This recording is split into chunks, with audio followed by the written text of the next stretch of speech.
Hello? Can you hear me?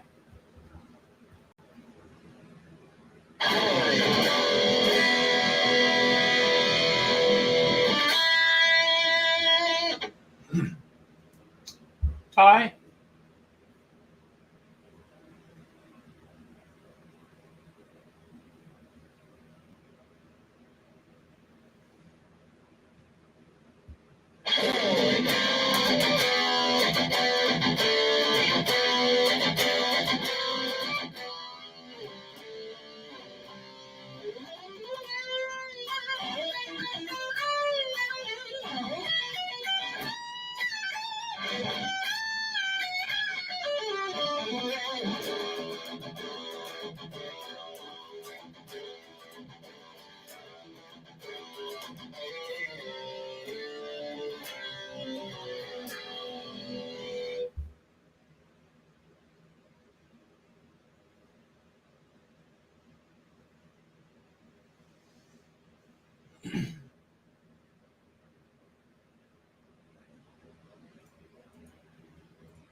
Hey, Hello. hey. Well, make the link public. I guess we'll see how many trolls you have. How do you make it public? You already did make it public in the chat. Oh, I did? Yeah. No, well, no. The only reason I don't like doing that is just because you start finding out how many trolls you have. But hey, Okay. I've no, never done this. Huh? no, no, it's okay. No, because you and me can handle the trolls. We'll just sit there and give them a smack talk, or Right. It's just I've never done this before, so I don't know if I'm live. It says live, so. you are live. Alright. We'll see. And I shared it out, so we'll see. We'll see if we get you more subscribers and all that stuff. Well, yeah, I mean, if I'm getting trolls, that means I'm doing pretty good. I guess so. Well, I mean, hey, I appreciate all my trolls because, I mean, if you don't have trolls, then you must, like I said, must be doing something right. And I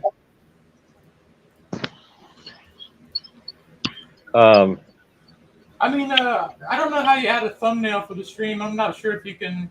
you can. I mean, your thumbnail's fine. I mean, it's Stranglehold. Come on. So. Oh, yeah, okay. Yeah, it's your YouTube banner. I forgot about that. I made a Yeah. funny one, but I don't know how to put it on there. Yeah. Mate, worst case scenario, because I have a cat right now, so I might get you flagged Oh. because there might be a pussy being shown on the stream. Right. And no, I've had people that I was doing streams with, and they sit there and tell me hey, can you tell your cat to stop purring? Like, no, I'm not going to tell my cat to stop purring. Is it that distracting to them? I guess so, but no, this guy was an idiot. So, Right. um, misspelled my name. Oh, that's great.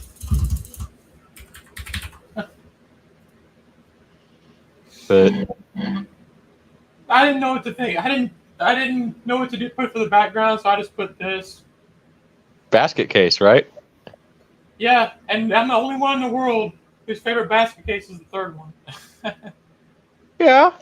It's just like comfort food. You know, you're watching it.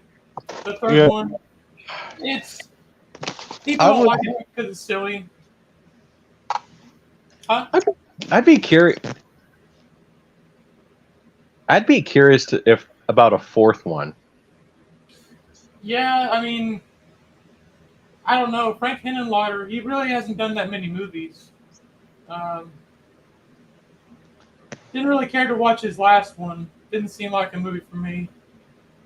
I didn't even. I didn't even hear about it really. Yeah, I don't know what he does now. I guess he just goes to conventions and stuff. Basket case 4. I don't even know what you do with that though. Well, go even more crazy because the third one was like, he's got babies now and all this You know crazy what? stuff. You know what? Make it go all out. Like maybe say, maybe make it a kaiju movie.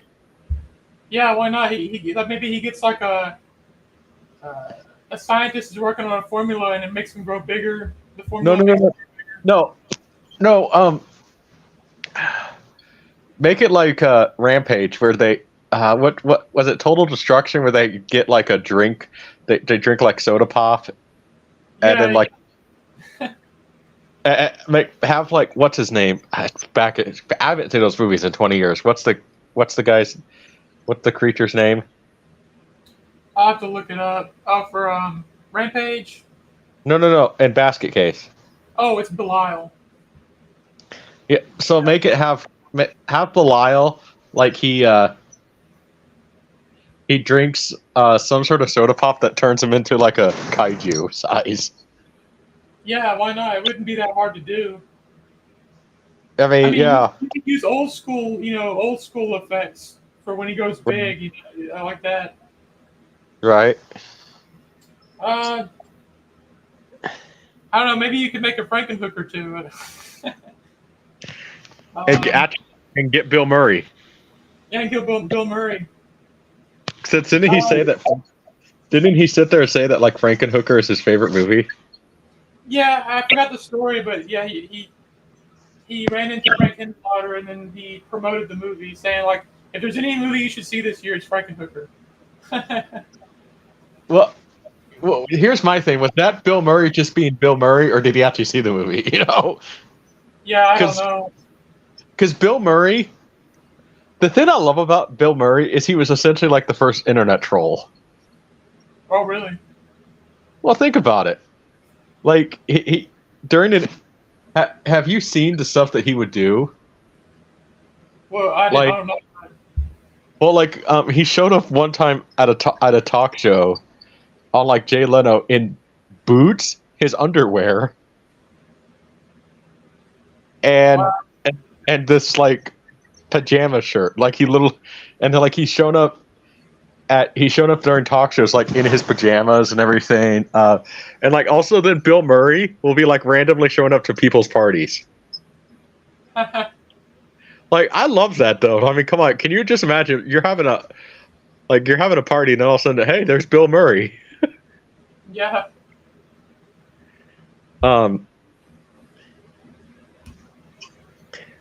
Oh yeah, did you hear what he said about Did you hear what apparently he said about Chris Pratt playing Garfield? What? Mine's better. Probably. Just being. I don't know. They're the Garfield movies. They're harmless. They're not great movies, but they're harmless movies. I don't mind it, but like Bill Murray was just the perfect casting for like that version of Garfield. Yeah. Like I do like Chris Pratt, but like I just Garfield. Well, people had reservations about him playing Mario, but I thought he did a pretty good job. And also, here's the thing: like the guy who does the voice for the Mario games, he's good for the games, But can you imagine that high pitched voice like throughout the entire movie? To me, it wouldn't really work. It works for the No. game, for a movie, like a feature length movie where he's talking a lot. It would seem just a little off putting. Yes, it would. I mean, it would be kind of annoying. So Yeah. I think he was good, and the guy from Sunny with Philadelphia, he was good too. Although, it's kind of funny though if you think about it. If it was live action, the roles would have been reversed because like Charlie Day is Mario's height, and then Yeah, Chris Pratt is Luigi's height. yeah. Um, I really want to know though who are they going to get for the Zelda movie because man, if that's done right, that could be like on the scale of Lord of the Rings. Yeah. Although, I never was able to get into a Zelda game. I haven't played very many, so I wouldn't know where to start. I tried playing the NES one, and I was really confused. I just quit. Ocarina of Time. Oh, yeah. Everyone loves that one. I would say that's the best one to start out with. Although I could see you being the weird guy and thinking your favorite's Majora's Mask, though. I mean, the fans like that one? No, well, it's gotten more appreciation as time's gone on. I guess it's like the cult classic Zelda game, if that makes sense. Okay. Like it's very dark.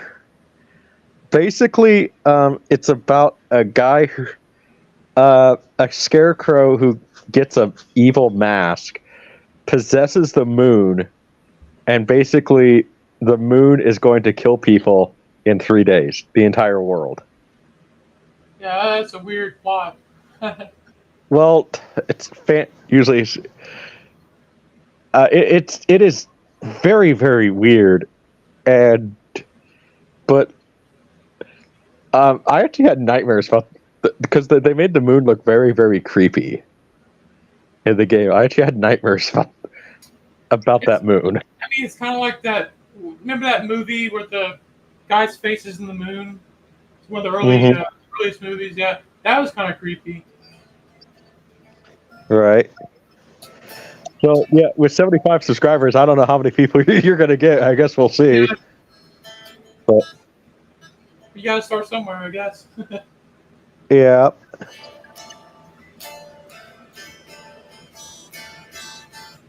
So can you do that Jakey Lee thing where he does the on Big Red? How does that even sound on Big? Like which thing he does? I'm trying. Like where he pulls the neck back, like. Oh. You know.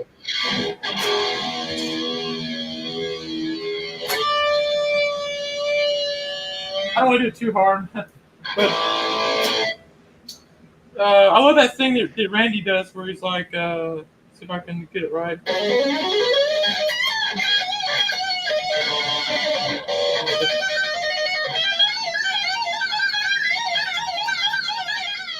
That kind of thing.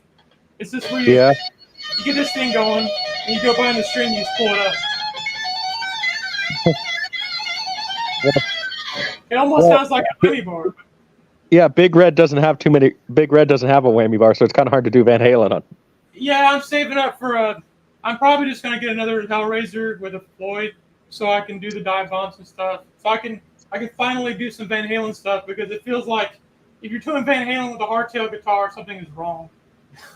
You don't have that whammy bar. Well, you can kind of do it without the whammy bar. You can try to get around it, but it's hard to do like dive bombs all the way down without whammy bar. Mm-hmm.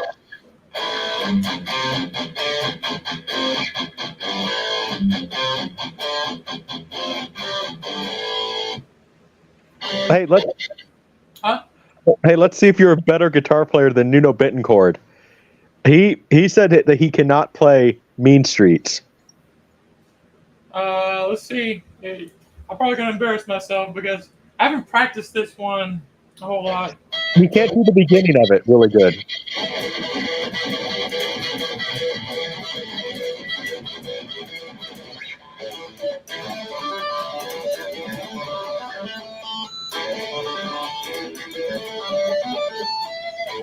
Kind of forgot about it.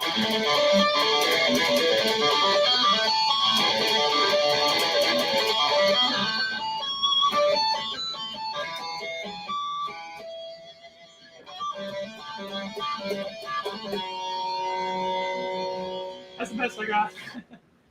That sounds pretty good. No, Nuno Betancourt said he can't play the beginning of Mean Streets. I mean, come on. What was that song? He does that solo where he's like doing this tapping thing. There's no way you can't do that. Come on. I think he's just being critical of himself, you know. Yeah, because I haven't heard a whole lot of Extreme, but the songs I have heard are pretty good. Like, Get the Funk Out and some of those songs. They're pretty good songs. Like, hey, I will admit this. I like Van Halen 3. Oh, really? I think that I agree with Fabio. It's like an Eddie Van Halen solo album. Right.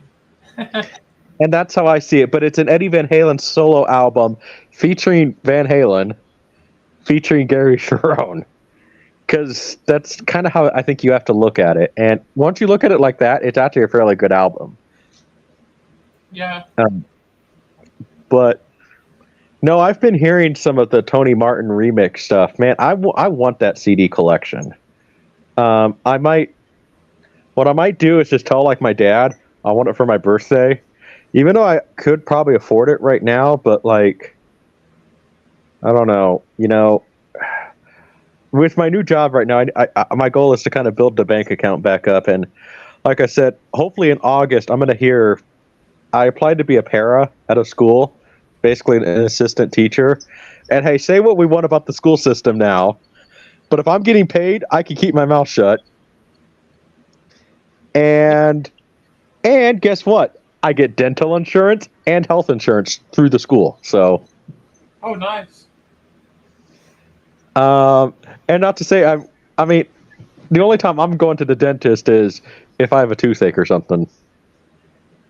I mean, yeah, if they pay for, I don't know, like, because going to the dentist,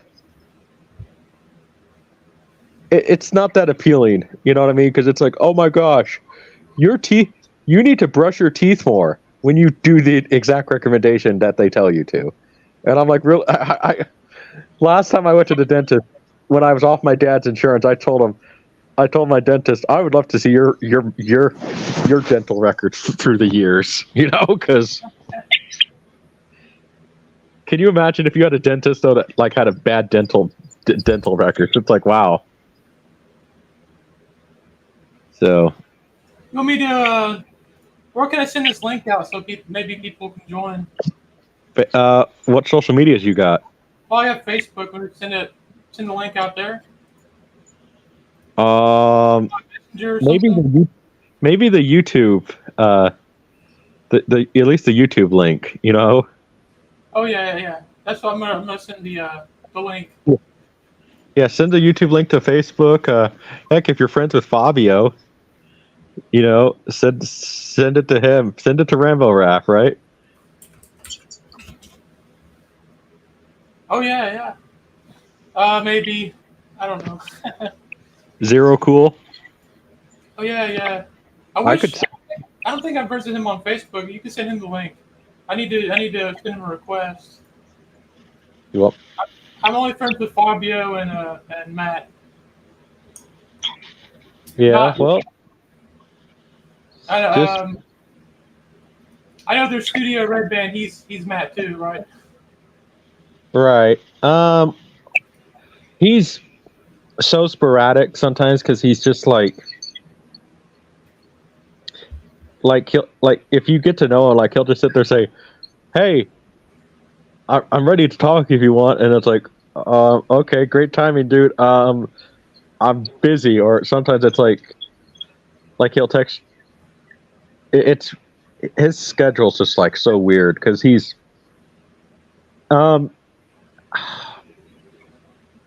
he has a leave of absence, a government paid leave from absence from work right now.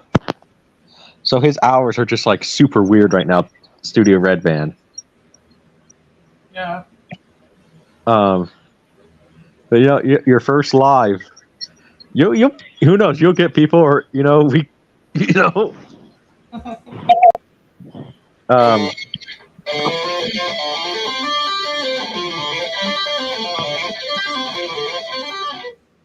you know what? Huh? Can you? How about some Dick Dale? Let me see if I got the tone for that.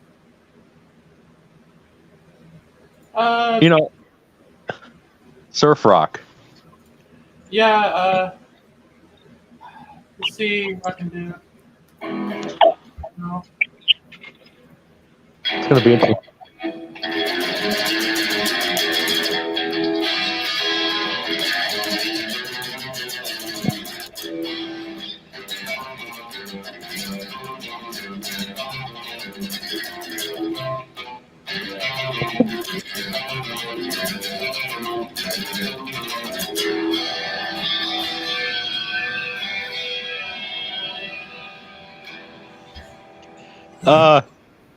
Something.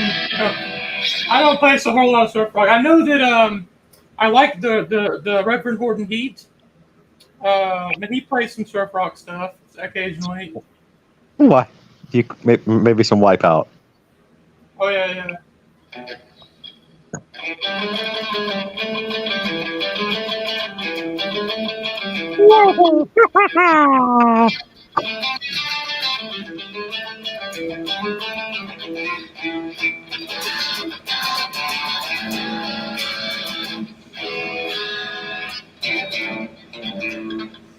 Dang it. Can you play?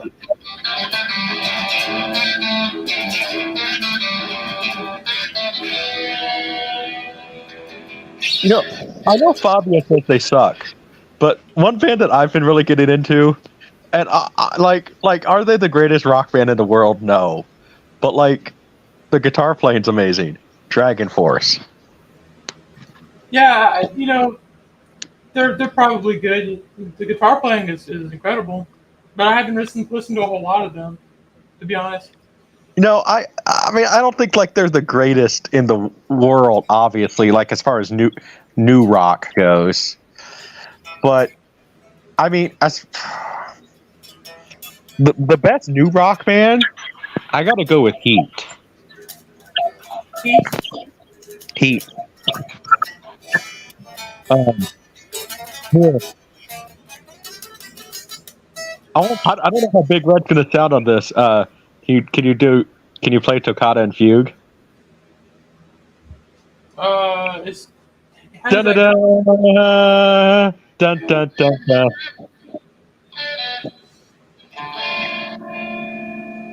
trying to hear it in my head. Dun dun dun.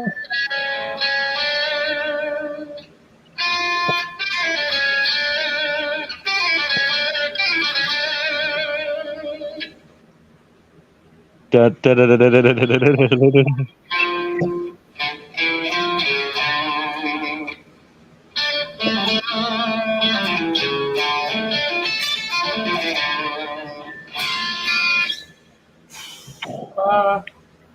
Yeah, I need to listen. I should learn more classical music.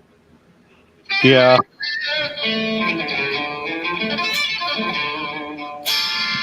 Even there's one guy that did it on YouTube, but the theme for Batman, the video game. Oh, really? Yeah, which that's a great that's a great guitar solo there, and apparently that video game was entirely done on electric guitar. Yeah, because it sounds awesome. Yeah, and it sounds awesome because it's 8, and the 8-bit sound just adds something to the guitar though. So. Right. I mean, there's some that has a great soundtrack, and one that has really cool music, but the game kind of sucks. Is this game? I don't know if you've heard of it, but it's like Werewolf, the Last Warrior, or something. Anyway, in the game, you can turn into a werewolf or something. I don't think I've heard of that game.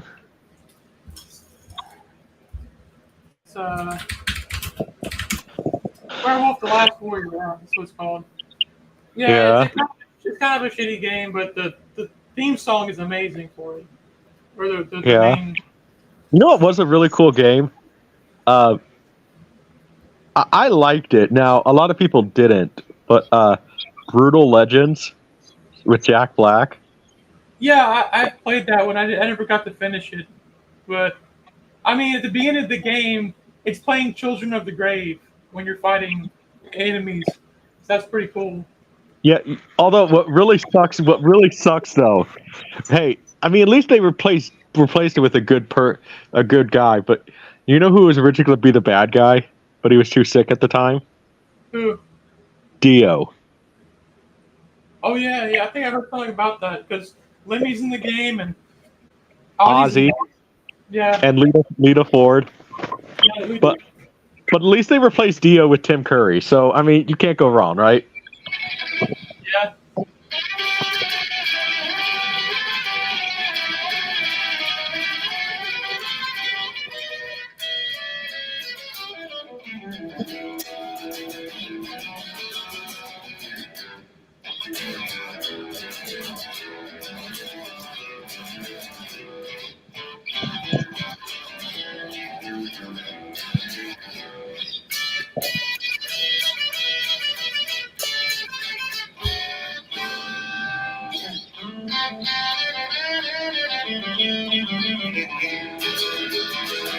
Oh yeah. Did you see?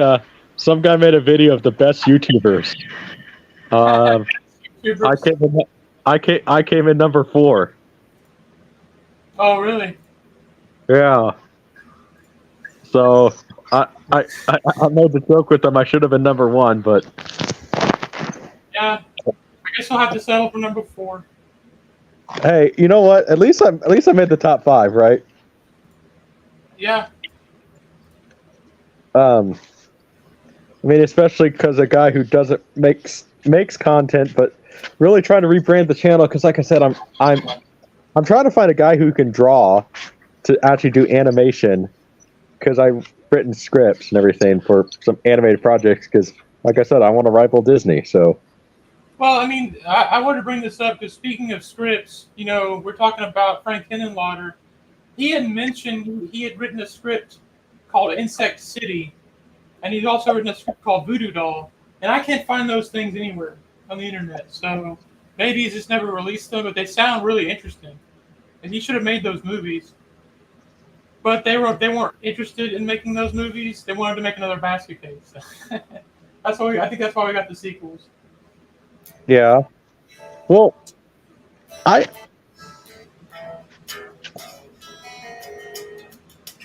Here you go. What about some rock? I've never heard somebody do this, but one of the best guitar players who influenced everyone, but I've never seen anybody do like an electric guitar. I would love to see somebody do electric guitar versions of some Robert Johnson. Oh yeah, I haven't even really started much on his stuff because it's so advanced. Honestly, Well, but that guy influenced everyone. Like what an amazing guitar player. And you want to know how he actually died? Apparently, he didn't sell his soul to the devil, which just sounds better than the actual death. Which is his actual death is just because I watched a documentary about him. What ended up happening was, keep in mind, the South in the 1930s, right? right. He got a white girl pregnant. Oh yeah, that's a certain death, right? But yeah, especially back then in the 1930s, so they think he was poisoned. Which he's lucky in the South that he was poisoned. It sounds likely. Back then. So. Oh, did you see the trailer for the new Doom game? Did they release a new one? Yeah, it's called Doom: The Dark Ages. It looks really good. Doom or Dune? Oh, Doom, Doom. Now I haven't played Doom Eternal, but I heard that one was pretty good. I haven't seen it yet. Hey, there you go. You can do the Doom theme. Which Doom theme? The original.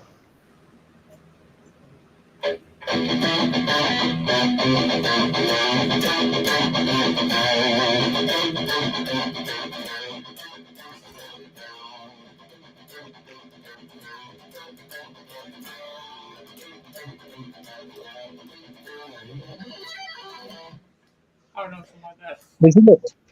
It's interesting with Doom because how many heavy metal tracks they ripped off. Yeah, but it worked. I know one of them was, I think they ripped off Big Gun. Because it goes, so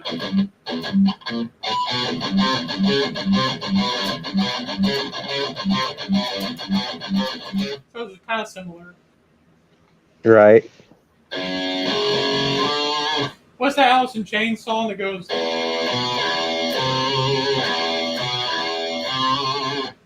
I forgot what it's called. I know what you're talking about. I just can't think of the name of it. But I think Angry Chair. That's the song. Yeah, that's one they ripped off. Or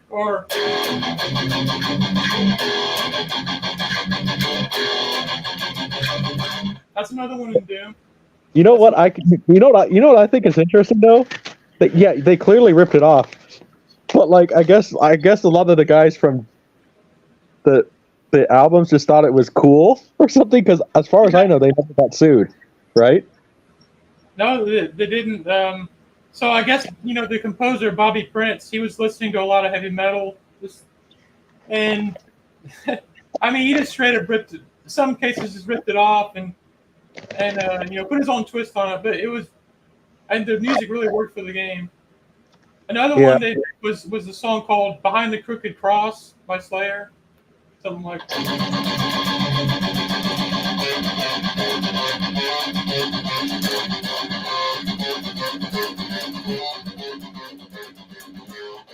Something like that.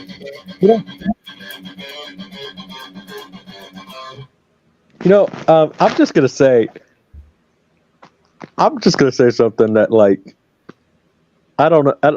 I think a lot of metal fans are just gonna kill me for.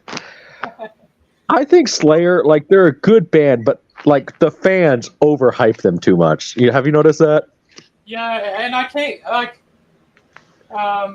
watched this guy. His name is Planet CHH. I don't know if you've heard of him. Yeah, here I know who I could send a link to. I could send it to Zach D Productions. Oh yeah, that'd be great. But he was talking about he's not a fan of Slayer, and Tom Mariah's voice is not that great, and his bass playing sucks. I'm like, yeah, I mean, listen to the isolated bass tracks for Tom Mariah, and they're not good. They're not great. And he's not that great a singer. I mean, there's a couple of songs I like of theirs. I think there's one called Kill Again is the song name. I like that song. It's a good one. And Behind the Crooked Cross is good. Well, I like it more because it was used in Doom. And there's a couple of others, but I'm not really a big Slayer guy. I would actually listen more to Anthrax and Megadeth and Metallica over Slayer. I remember a question on that metal. Show. They asked if they decided to make the Big Five, what band should they add? And I'm like, Jim. I love Jim Florentine's answer. What was it? Get rid of Slayer and just add Exodus. Yeah. Although, I need to listen to more Exodus. It's just, how many singers do they have? Did I have a couple of singers? Get Tesla. Tesla, yeah. Well, they're not really a thrash band. Oh, who cares, right? I mean, there's a band. I've only listened to be fair, I've only listened to one album of theirs. But it's a band called Forbidden, as a thrash metal band, and I think they're really good. Like, they could possibly fit in there in the big four. You know who you get? You could get Okay, there's this band. They're from the '80s. They're very, very obscure and underrated. Yeah. Tank. Oh, I've not heard of Tank. Yeah, they sound like Motorhead. Okay. That's not a And bad like, thing. that's awesome. Yeah. Although I think my favorite Motorhead song though is actually one that like most people would not be expect for a Motorhead song, but it just proves that Lemmy wasn't Ace of Spades, yeah, like very very raspy. Love Me Forever. Oh, it was one of his ballads. Yeah, well, it's Love Me Forever.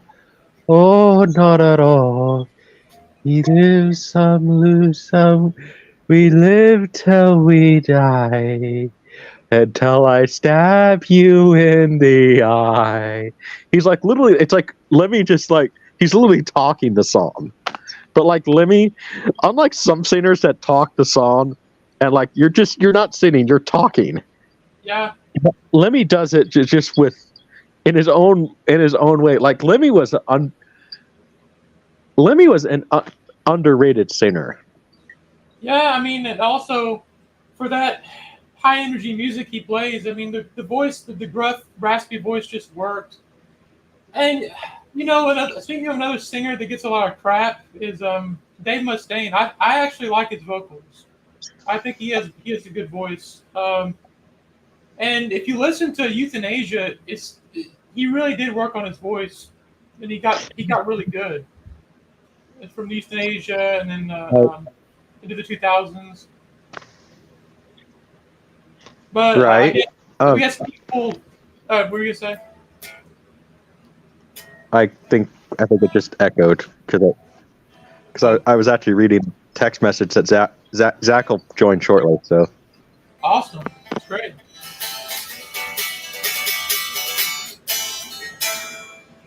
and Zach sent it to some of his buddies. So, but no, Yeah. Huh? no, I mean, there's what I think is so interesting with some of the music that people like. They only focus on some of the stuff that the bands that we all know and love did in the '80s and maybe some of the early '90s, but like some of these bands put out some great stuff in the 2000s.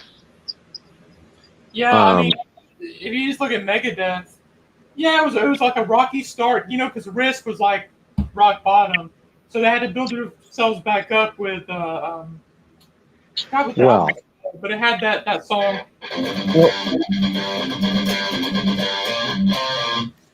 Well, wasn't that when like Dave was at his worst with his alcohol and drugs in the early 2000s? I don't know if he fell back on drugs, alcohol, maybe. Probably I think because that Risk tanked and people didn't like it, and I can understand why. yeah. They were trying to. I understand what he was trying to do, but it's like at the end of the day, Megadeth can't do like soft rock. They're heavy metal. Well, and then you also have the whole problem with, you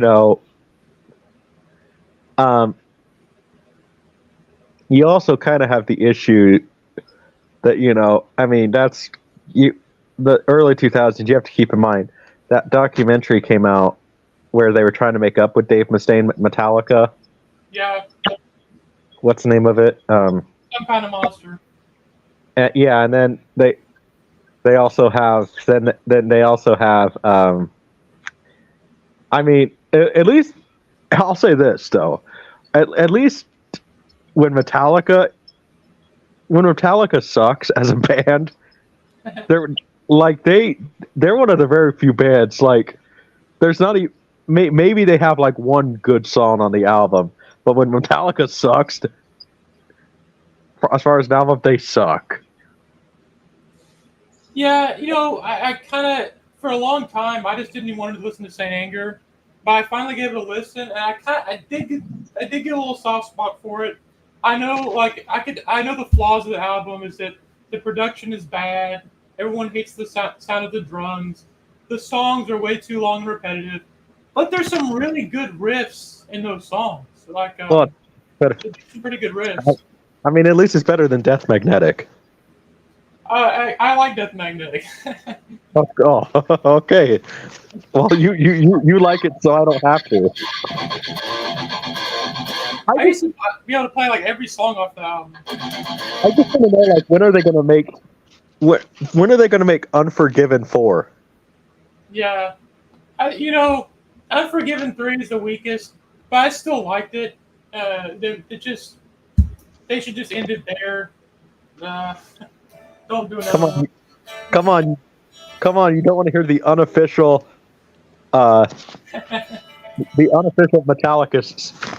Metallica album, Unforgiven. Yeah. I think the worst thing they ever done, and this people who hate Saint Anger, Lulu, when they collaborated with Lou Reed, that is the most unlistenable crap. One of the most unlistenable things I've ever heard. It's absolutely terrible. Yeah. Well, I mean, hey, when Zach joins us, Zach actually likes the Load albums.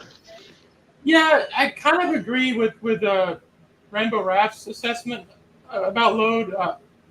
I probably don't love Load as much as he does, but I think there's some legitimately great songs on there. Reload is like there's like 2 or 3 really good songs, and the rest of it's like pretty forgettable stuff. You know. You know what? You know what I want to see?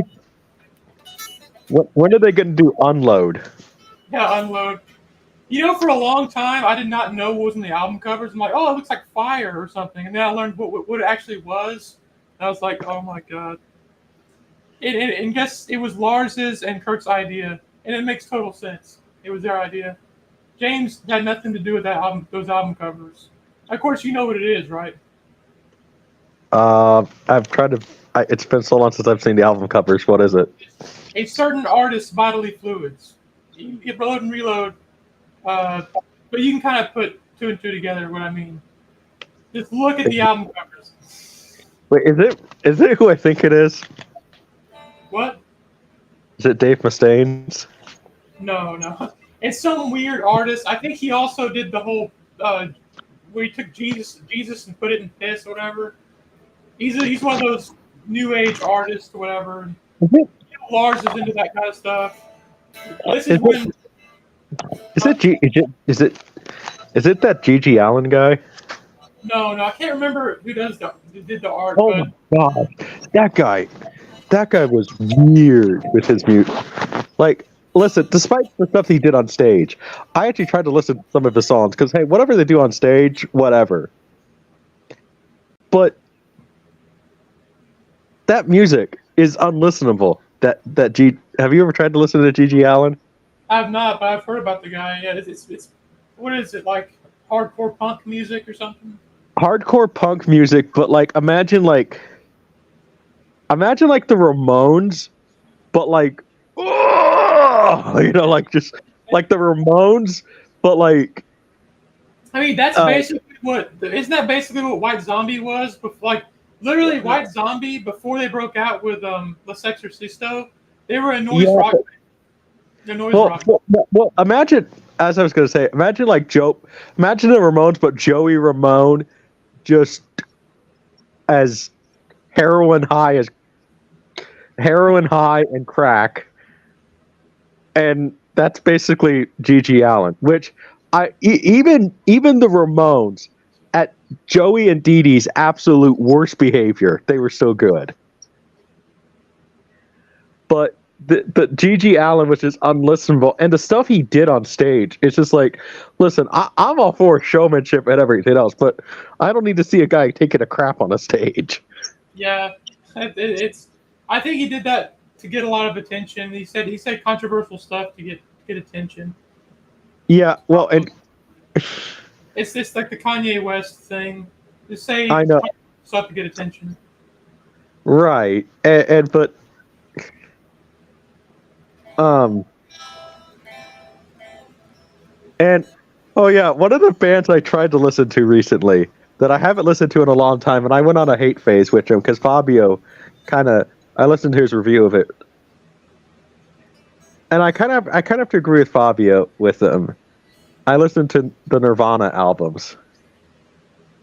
Yeah. You know, the first album is great. Bleach is an awesome album. Never Right. mind. Never mind. It's overhyped.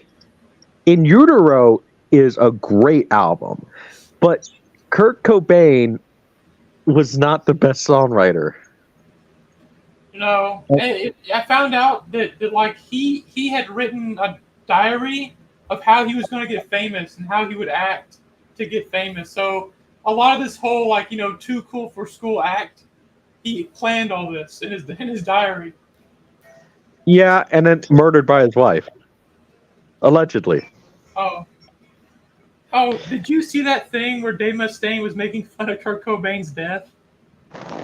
Well, no, but I'm sure Nirvana fans love that because, oh my god, it was a year anniversary of his death, and then he was on some kind of it was a Spanish program or French program, and the interviewer asked like, "What do you think of Kurt Cobain?" And Dave Mustaine said, "He was a good aim."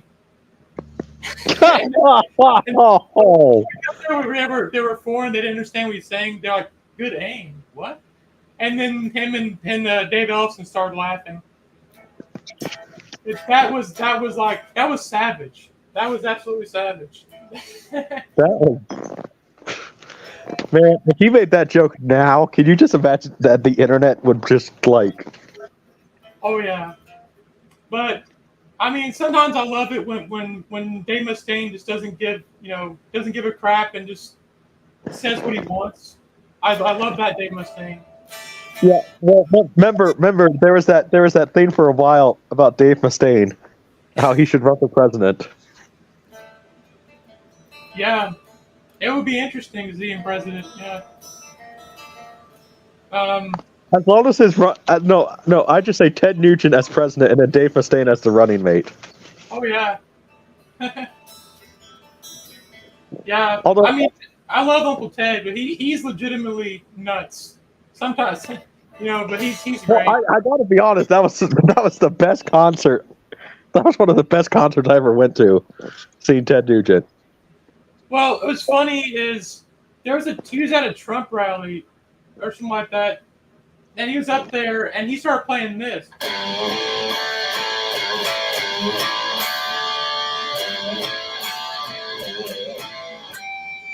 I'm like, wait a minute, that's Damn Yankees. That's Don't Tread by Damn Yankees.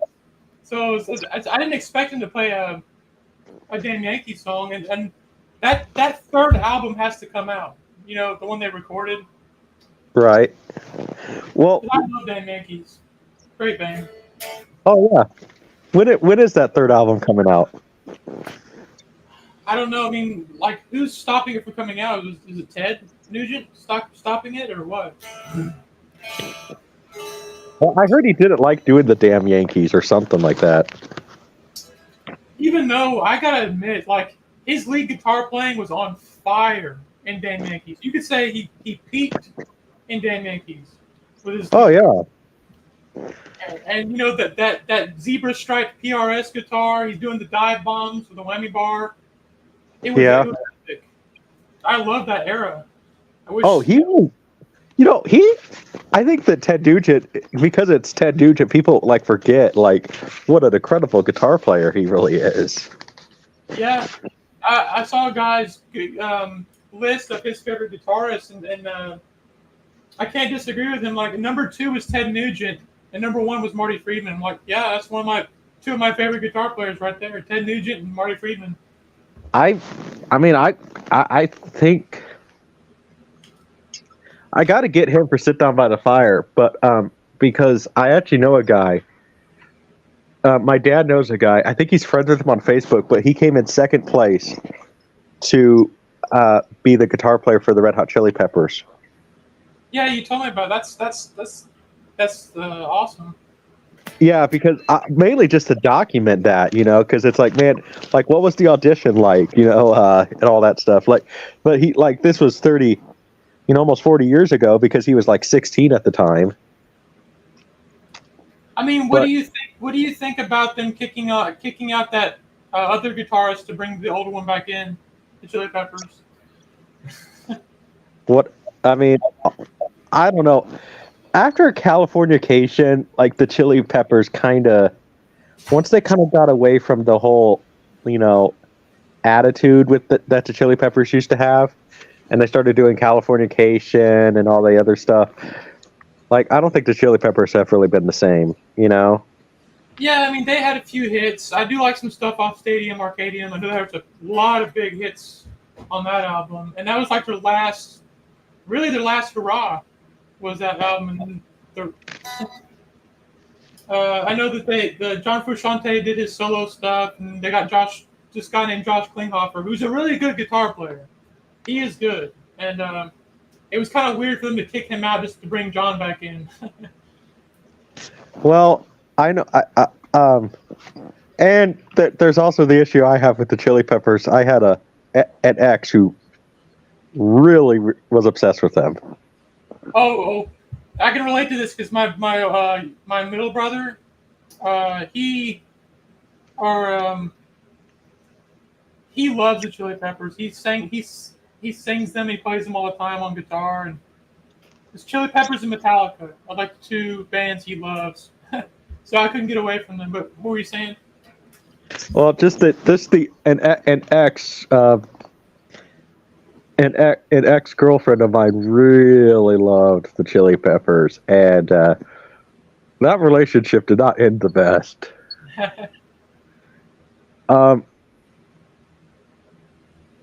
She was drunk one night and said that I'm a piece of shit, and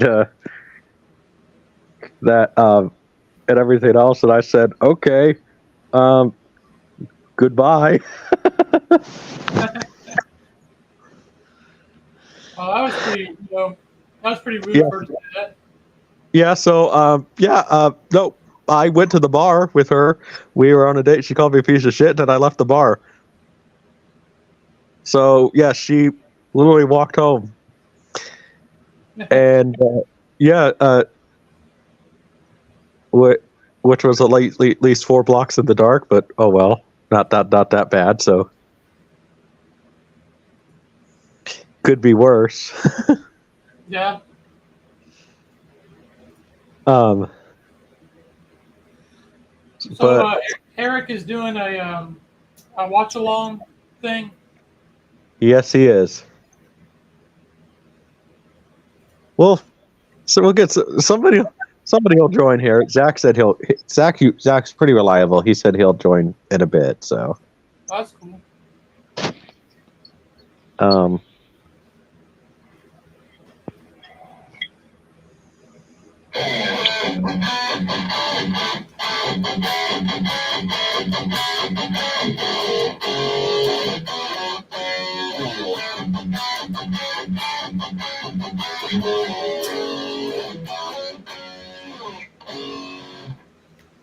Can you? I know you can do it, but like what I find interesting is how people, Jakey Lee explained it, how people have playing Bark at the Moon wrong. Yeah, you want me to explain it? Yeah, sure, if you want to. So I think I was playing it like.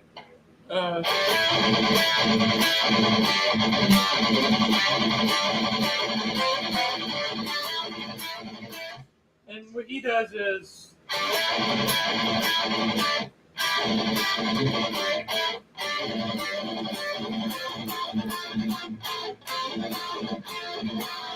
So it's this long stretch.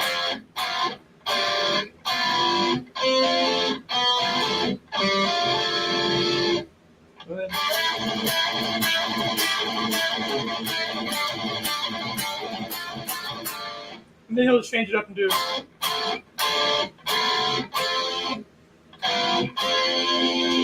But I mean, all he's really doing is just taking this F and moving that one string down. But I guess, it just sounded good to him, so. Yeah. That's what Zach would do.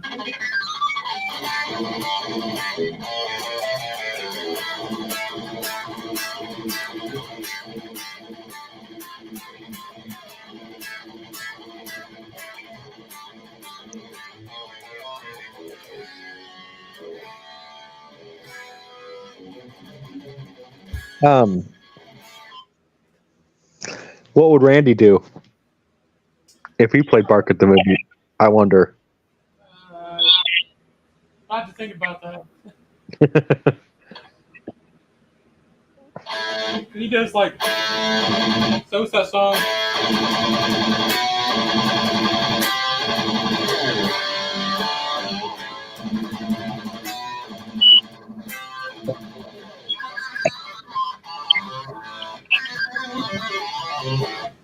Yeah, it's called I Don't Know. You know what? Let's do something interesting here. Yeah. So if Randy Rhoads, did not die the way he did, and because I think Randy Rhoads actually would have gone on his own. Oh yeah. I know he was willing to study classical music. So let's just say this. Let's say Randy Rhoads, went to classical music, went, kind of, and started his own band. Like I don't know what he would call it. Rhodes, or RR. I don't know. But what we're gonna pick a band. We're gonna pick Randy's bandmates back in the day. Sound fun? Yeah. So I'm gonna say for a singer,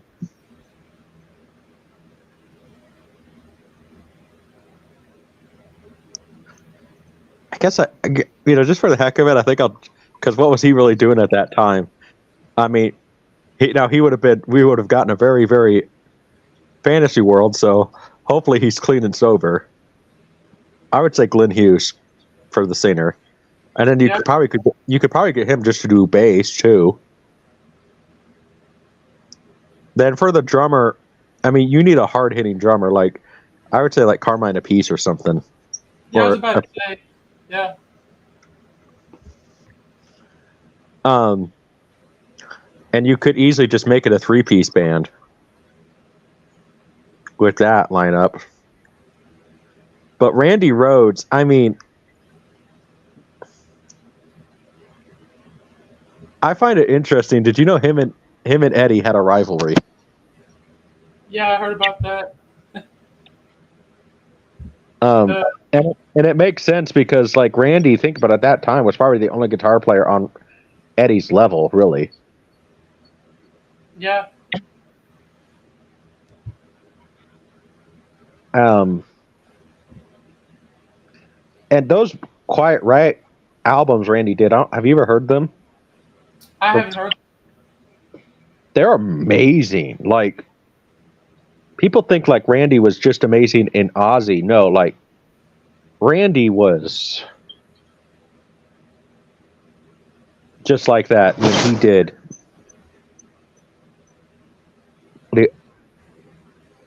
those Quiet Riot albums, because they're only released in Japan, which you can easily find them now. But oh my gosh, like he's doing stuff that Eddie later did, for Van Halen 1 in 1976. Yeah, that's incredible. And keep in mind, like Randy was only like 19 at the time. Right. So like if Randy didn't die, like if he was going to study classical music, like rock would have been so much different. Like I honestly think that, heck, I would even go as far to say I could see Randy. I could see, because keep in mind, like Alcatraz came out in '82. I honestly, huh? Is it the band that Ingve was in? Yeah, I'm gonna go as far to say I could see Graham Bonnet picking Randy Rhoads over Yngwie Malmsteen. Yeah. Just because, like Yngwie Malmsteen. Okay, yes, of course he's a great guitar player, but like, can you play something else besides arpeggio? Yeah. Like, oh, I can tell you a guy that plays neoclassical stuff that I honestly would rather listen to his playing. Glenn Tipton from Judas Priest. You know, when Ram It Down came out, he was experimenting with the neoclassical stuff, the tapping stuff, and Mm-hmm. got really good at it. You know, you listen to the older Priest stuff; they're just playing some blues licks, really good blues licks. But then they started to evolve and pick Mm-hmm. up. You know, honestly think they probably were influenced by Yngwie. Honestly, I would rather listen to his playing than Yngwie. Yeah, well, Ingve, honestly, who I'd rather listen to the Ingve, Yeah, who does the neoclassical stuff too, Uli John Roth. yeah. He was in Scorpions for a bit. Yeah, well, like, listen to his neoclassical stuff. Like, his stuff is, oh my gosh, level, like, amazing. Like, Oh, you he, can tell, yeah. like, he is sitting there, and especially it's the way his guitar is. Like, you know, the especially shape of his guitar makes it sound so much more amazing. Like, you You can. know, I mean, sorry. so yeah, no, it's just, no, like, there are, like, so many, like Uli John Roth would actually be on my list of underrated guitar players. Like, people know who he is, but they don't know who he is. So I mean, you could say that about like even the what's his name, the guy that replaced Uli John Roth in Scorpions. oh my gosh. Well, a lot of the guys in this, a lot of the guitar players in the Scorpions are under. Michael Schenker, you know, Oh yeah, he's good. But, I think I think that's a case where, like, rock fans know who they are, but like the average public doesn't know who they are. yeah. Okay, Matthias Jabs is his name. That guy Okay. is an amazing guitar player. I mean, he played on their biggest stuff, you know, like Love at First Sting and Blackout. Mm-hmm. There's something about his lead playing.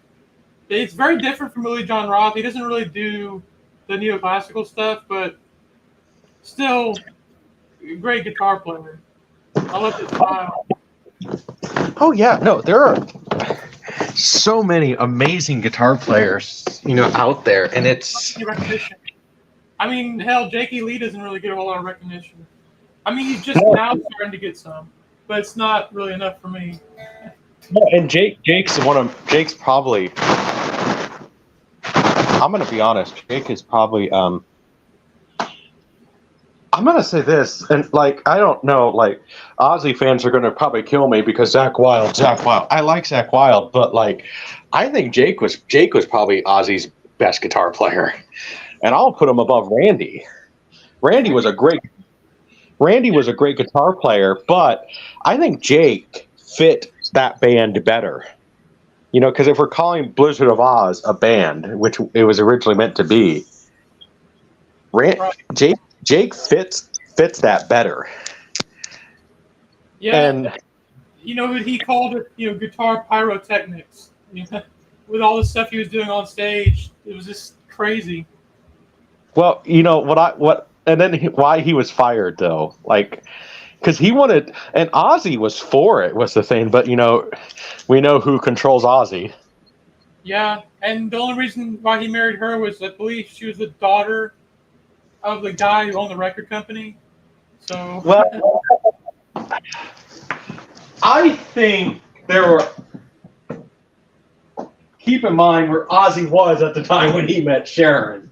I mean, yeah. Ozzy was so depressed and everything else. He basically wanted to die, but didn't want to end it like that. So he was just drinking himself to death and trying to do drugs. He couldn't even do that.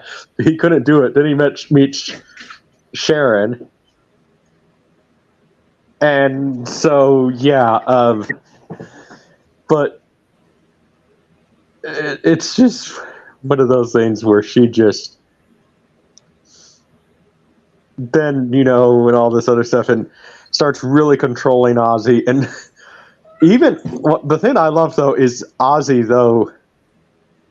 Even in recent years, has kind of said stuff about Sharon. Like and even the girl that Ozzy cheated on Sharon with. Yeah. Which even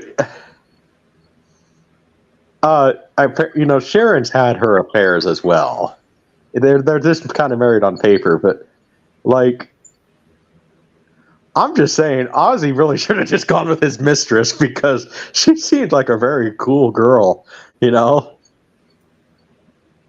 Because not. Who? And plus, even Jake hinted at it. One of the reasons why he did quit the band is apparently Sharon tried to sleep with him. Oh boy. And let's be honest here. Sharon was never like that great looking. Even back then. I mean, I'll say this, like now, and it's probably just plastic surgery now, but for a woman in her 70s now, she looks amazing, but that's plastic surgery, so. Yeah. I mean, Kelly, after she lost all that weight, Kelly's great. Yeah.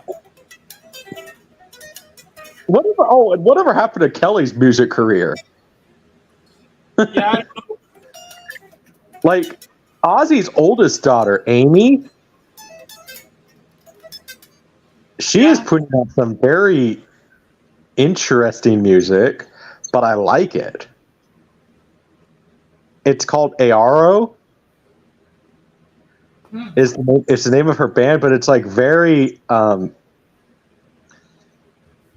people use this term, but they don't know what it means, but it's like very avant-garde music. It's very different from Ozzy, but it's like that. It's weird, but it's good. I don't even know how to describe it. Like, that one singer who was popular for like 10 seconds, Lord. Yeah. She had that song Royal. It's like that, but heavy metal. Wow. Oh, yeah, I mean, also speaking of Lord, I like the song Aluminum Foil by Weird Al better than Royals. that was a good album that Weird Al put out. Man, Weird Al was an interesting person to see in concert. Oh, yeah? Because he there was one of the things that he did that was just so funny because of the whole joke with the Nirvana song. You can't understand the lyrics. He literally just stopped it in the middle of the show. I forgot the words, and you had to wonder, like, is that part of the show, or did he literally just forget the words? But no, it was actually part of the show. Do you feel the same way? Like, I feel like some of Weird Al's songs are better than the original versions. Like better than the original songs. Yeah. Like Amish Paradise, I like more than Gangster's Paradise. All About the Pentiums, I like more than All About the Benjamins. Like right. That. No, I kind of feel that way too. I mean, sometimes sometimes the parody is more catchy. Like, hey, Right. I love Another One Bites the Dust, but another one rides the bus. Yeah. I wish that Paul McCartney would give permission. I want to see the chicken pot pie song that he was. Have you heard about that one? No, I haven't. What was that? He was going to do a parody of Live and Let Die called Chicken Pot Pie. That would have been hilarious. But because Paul McCartney is a vegetarian, which no, like, come on, Zach's a vegetarian, but if he wrote Live and Let Die, I'm sure Zach would sit there and say, hey, yeah, you could do chicken pot pie. But I'm like, come on, can you just imagine that? That's like, Casey Kasem wouldn't do what is it called, Scooby-Doo and Zombie Island because their characters were eating meat, so he wouldn't do the voice. So they hired someone else. It's ridiculous, man. It's just a cartoon character. Like, I don't even know if the lyrics would be chicken pot pie. you know, but I'm like, man, come on, really? I'd probably this is controversial here. I'd probably rather listen to "I'm Fat" rather than "Bad." Honestly, Yeah. Did Eminem get mad at what is that couch potato song? It was a parody of "Lose Yourself."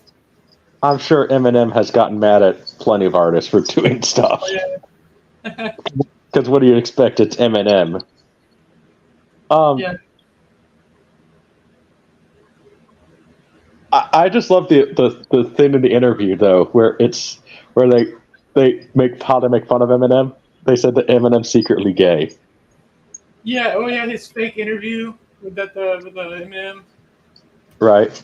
That those are hilarious. Like, he does one with Eminem. He does one with Antonio Banderas. He does one with Ozzy. Yeah. What I always thought would be really, I thought I thought if I don't think I would jump that anytime soon. If full disclosure, if we ever got Eminem, it's probably more Eric. But if I think I would ask Eminem one question, and he'd probably leave. Yeah. Do you like M&Ms? Yeah, he'd probably leave. Yeah, he'd probably get offended, and then like, okay, I'm gonna be honest. Like I'm gonna tell Eric, I'm uploading that because, dude, if you, like, yes, I know. Here's my thing, because why I would upload that. If you sit there and say interview did not go well, that's gonna get all the clicks. Yeah. You know, it got heated. You know.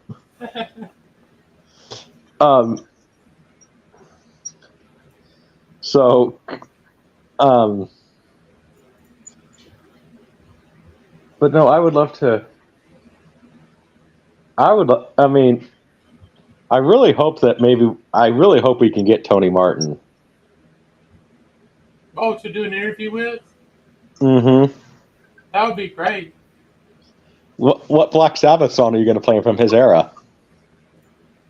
I think the only one I know is, hopefully I'm playing this right.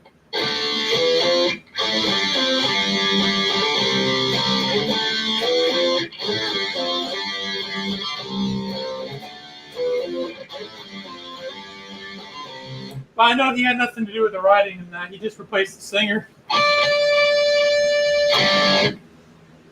It's The Shining. The Shining. That's a great song. You know what somebody should do? What if they made a Shining, like, use that song, but like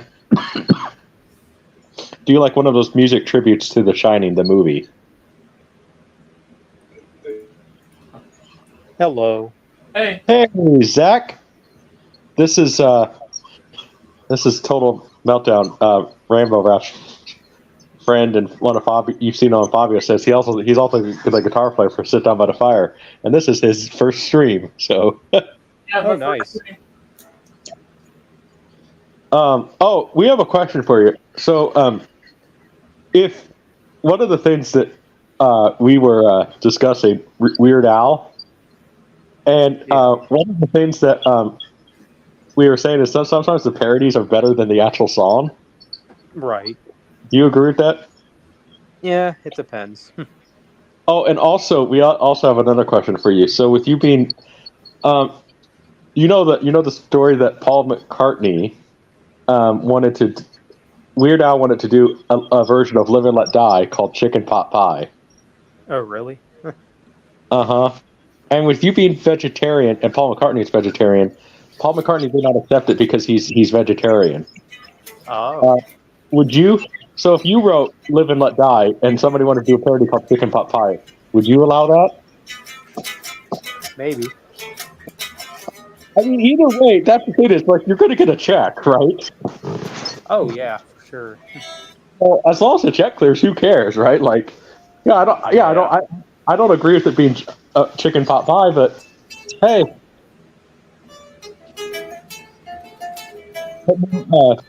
I'm sure I'm he won't mind here, but you can send links out to people. And by the way, you can maybe see if you can play some of your favorite songs, right, on guitar. Mm-hmm. Yeah. Because Speaking of music, like I told you earlier, I'm still waiting on the music soundtracks for X-Ray. yeah, well, he has till 28, so Yeah, that's true. I mean, I'm not gonna jump the gun yet. yeah. Well, we were talking though about Metallica earlier, Yeah. and I know that you're more of a fan of Load and Reload than a lot of people, but I think we did agree on the worst Metallica album, Saint Anger. Lulu. Well, yeah. If you want to count that in their discography, then yeah, Lulu is definitely their worst. I mean, isn't it one of those albums that like fans don't even like? It's one of those like where fans just like, no, that album does not exist at all. You know? To me, it makes Saint Anger look like the Black Album. I don't hate Saint Anger, like most people, but it's a very flawed album. Yeah, I don't hate Saint Anger either, but If you needed to shorten the songs and you needed a better production, yeah, and actually guitar solos too. yeah, And not and I think I forget in retrospect I forgive that album more than because like at that time Metallica like was not doing well. Jason Newsted was leaving the band. They were trying to reconnect with Dave Mustaine. So I think I more forgive that album, but it's still probably one of their worst albums, right? yeah. I understand that, but I will say like, if you want better versions of those songs, they performed every song in studio. I think it was on the Some Kind of Monster documentary. But those versions, I think, sound better than the actual album versions. The in-studio performances sound pretty good. Yeah. So if you want to check those out, like they sound a lot better. Well, here's a question for you. What album do you think is worse? Metallica's Saint Anger or Megadeth's Risk? I'm gonna say Risk is worse. I cannot get the Risk. I love Megadeth, but I will say though, I like that song "Crush 'Em." It's a cheesy song. Yeah, Crush 'Em is pretty good. It's a little cheesy, but I like it. It's catchy. I'm gonna say Risk just because that album is just like I don't like you said earlier, Minotaur. When you're listening to Megadeth, you don't want to sit there and listen to soft rock. You want to listen to that. At least Saint Anger is heavy, but Risk is just like the total opposite of anything you'd expect from Megadeth. And I can respect them for doing something different. Yeah. But like not that's like if I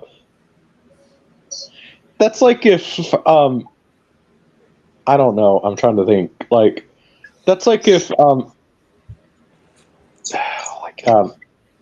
I'm trying to think of a really soft that's like if Slayer did a country album or something like that. It's like that. It's that out there.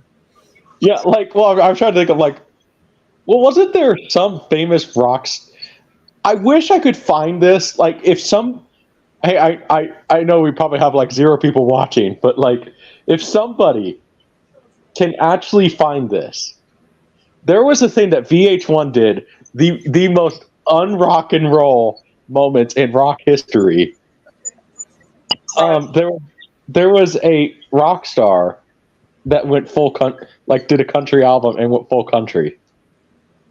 And I wish I could know, but he changed his name and everything.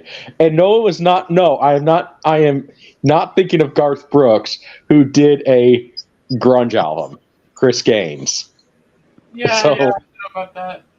I am not thinking of that. So Zach, is this a new T-shirt design? Your face? Yeah. I actually texted Mark about this. He hasn't gotten back to me yet. Oh, that's cool. Yeah, I think it would. I knew I wanted some kind of like graphic tee for the X-ray merch. So There you go. So what is X-ray? It's his film he made. Oh, nice. yeah, it comes out later this month. Yeah, Zach's a filmmaker and everything, so he makes movies. I'm trying to kind of another guy. I'm like what I'm doing with Eric. Part of my production my whole studio here. So. Hey, we got one person watching. Oh yeah, is he lurking or is he just? Well, it might be shithead. Well, now they're gone, but they were popped in. And well, I guess Zach was right. Zach has a troll that has been trolling him for 7 years and finally confronted on why he's been doing it. I guess Zach is a bigot, but that's like a badge of honor now, right? Yeah. Yeah. I just told him, dude, you just need to upload the video. Like, buy yourself one of those little like participation trophies. I'm a bigot. Yeah. Well, Make your a little update on him actually. Now he's starting issues with Brian Delivers. Well, that's genius, dude. And Sean has the nerve to say that I'm the worst YouTuber. It's like, you must have not gotten around on the platform very much. Well, no, I would love to see him even even Minotaur here. Like, if he makes videos about you Minotaur, you could just write a song about him, right? Yeah. I've got a lot of riffs stored up. I just haven't. Well, no. If you write a song about him, he does not even deserve a good riff. Like that needs to be like off key on purpose. He sucks that bad. You know what I mean? Yeah. Like you need to play horribly, just because he's such a shithead. You know what I mean? Like. Are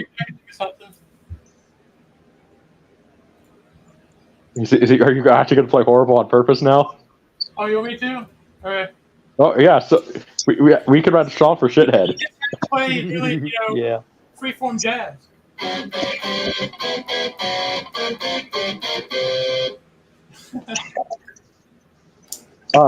So, well, even if you could even if you for his song, like you play off key on purpose or something, and because.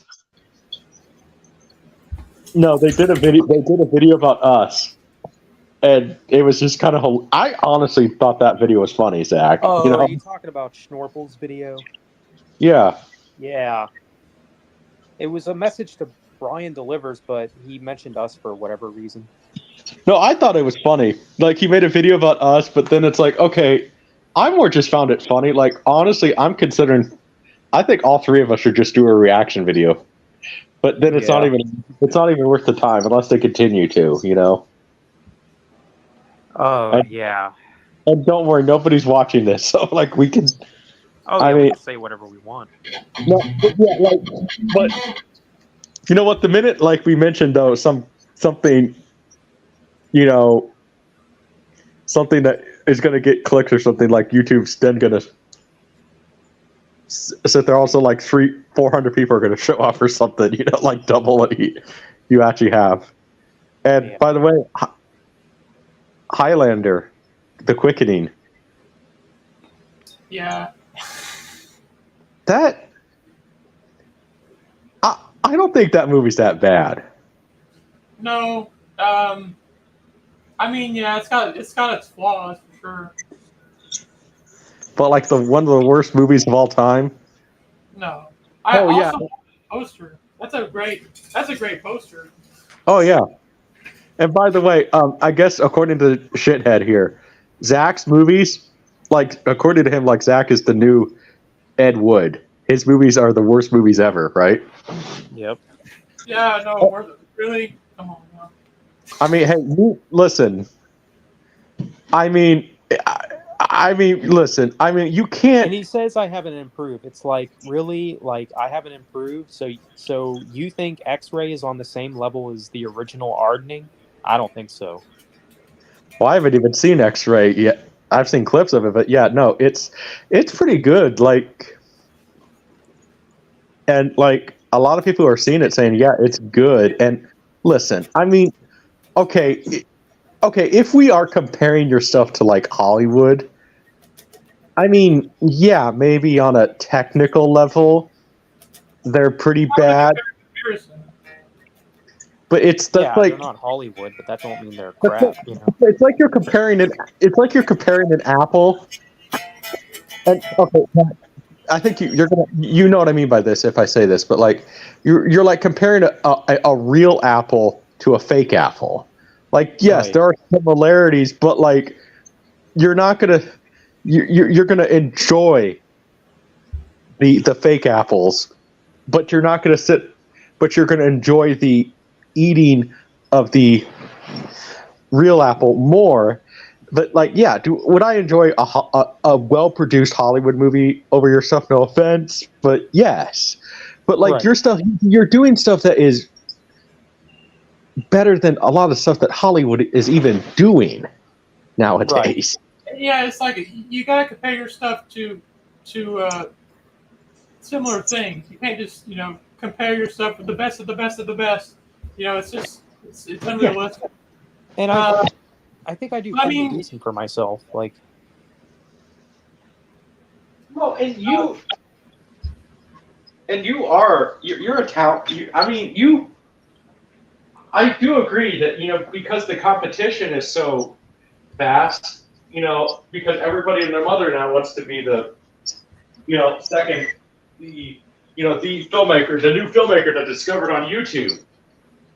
You probably would be making movies now, but you're not there yet. But I mean, getting into making movies and stuff is pretty discouraging, to be honest. Because, like, have you ever seen that documentary Behind the Mask? I've heard of it.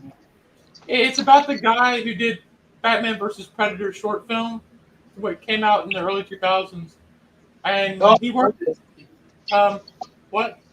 Oh, that documentary, yeah. Yeah, and like he basically wrote this script, and he had all these figurines set up, and he pitched it to the executives, and they're like, nope. So all that work that he did was for nothing. Doing that short film didn't get him the stardom he wanted. Well, to be fair, that guy. I mean, Zach, you understand this. Like, He's kind of pompous. if you make a short film that gets a lot of praise, yes, you should, do something that the studio wants you to do, Right. and then if it's successful, then you do stuff that you want to do. And it was a well-made short film. Yeah, I don't know if you remember that, Zach. It's a short film where it's Batman versus Alien versus Predator. I think I've heard of it. Yeah, I mean, heck, before YouTube. But I think I will go with the cat idea for my next film. yeah, he has The more I think about it, the more I think people really get behind that because it's something different. Well, yeah, his idea here for the film is They Took My Pussycat, about a guy who takes revenge because they steal his cat. That sounds funny. And Zach lives in the same area as Fabio, and so we're talking about casting Fabio as the villain. So I mean, how brutal are you going to make it? Like, it's going to be. Well, X-Ray is pretty brutal. I don't know if the cat film will be the same way. I mean, it'll have some violence, but maybe not on the same level as X-Ray.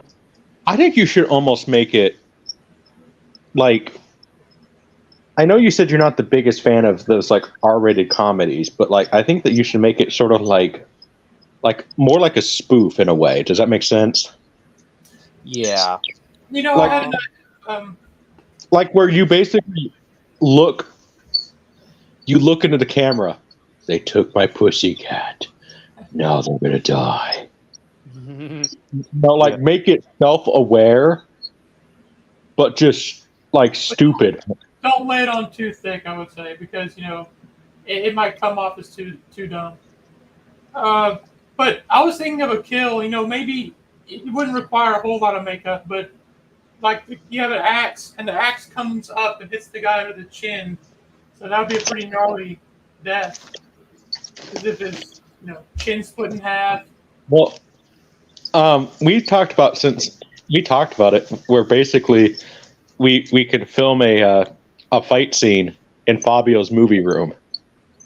So like they could sit there, like throw the movies at each other, because like think about it, it could basically be like a fight scene in a video store. We've never seen that before, right?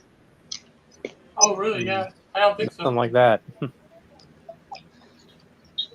I mean, I was gonna bring up. I just saw Godzilla -1, and I absolutely loved it. Oh, that movie's great. Yeah, I loved it. I even saw it again, and I got my parents to watch it. They loved it. I got my little brother to watch it. He loved it. And the thing is, that movie was only made with $15 million, which is nothing compared to what Hollywood is spending on movies. And they were able to make a great story. And even the CGI is not that bad. No, Yeah. it's not. It did good at the box office, and it's even killing it on Netflix too. Yeah, it's Hey, amazing. Can It you really surprised me. can you play the Godzilla theme? Dun, dun, dun, dun, dun.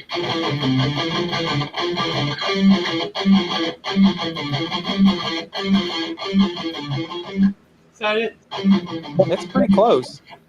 Yeah, I'd never played it before.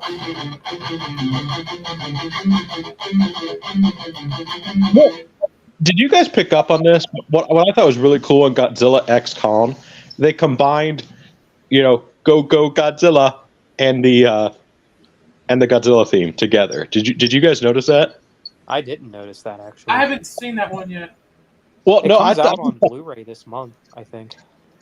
I just thought that was cool how they did that. They combined sort of the Go Go Godzilla. Can Blue Oyster Cult? I know they did that heavier version of it. How cheap is Blue Oyster Cult now for a new Godzilla movie? Have Blue Oyster Cult do like a new version of that, but like maybe have them do like a heavy version, right? Like Yeah. how cool would that be? Like, because Blue Oyster Cult, like, I think if those guys wanted to, they could get heavy. Yeah, they could. I mean, how about just want to let Judas Priest do it? I mean, they're pretty heavy. Yeah. I mean, heck, just as long as like maybe just bring in somebody from. I mean, heck, I know Glenn Tipton is off and on with Judas Priest because of health issues. Why not just have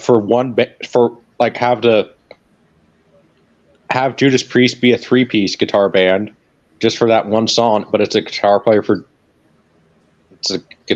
for Blue Oyster Cult. Right.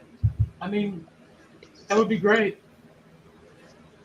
I think the situation, with KK and the band is pretty unfortunate because it would be cool to see him back in the band, but he's doing, KK's Priest.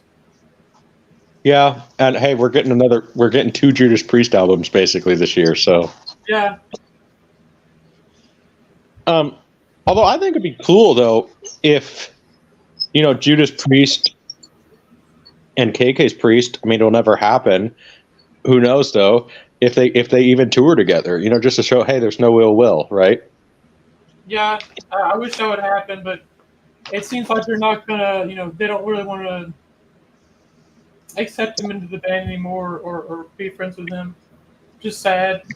I really think that Mick Mars should team up with John Corabi and do Mars Crew. Or Mars Attacks. Yeah. That would be a funny name for a band, Mars Attacks. And like as far as like Mick Mars not being able to tour, get his son. His son is an incredible guitar player, and he could tour. You know, with John Corabi. And then, like, if Mick Mars is feeling good, have him just go out on stage when he's feeling good, and he could do like maybe 3 shows or 4. You know. I mean, really, he was the only true, real musician in Motley Crue, or the most talented member of Motley Crue. And I love Motley Crue, but if I'm basing them, that's mainly just for enjoyment level, not on a musician level, because Nikki Sixx is not a good bass player. Tommy Lee is a good drummer, but not when he's doing this stuff that he's doing now, playing with electronic drums. Yeah. And Vince Neil is a good singer, but we're talking like 1985. But even then, live, he was capable, but not the best because he was drunk half the time. Yeah. And now, I mean, forget about it. He sounds like Mickey Mouse. It's terrible. But no, I mean, no, you know, huh? He sounds like when Walt did the voice later on, and you could sit there and tell heavy smoker Walt is doing the voice of, because there's quite the difference. So, hello, this is Mickey Mouse, and he talks like this. And then when Walt was heavy smoker, hello, I'm Mickey Mouse. Yeah. Yeah, hello. It's like, wow. Like, there's quite the contrast.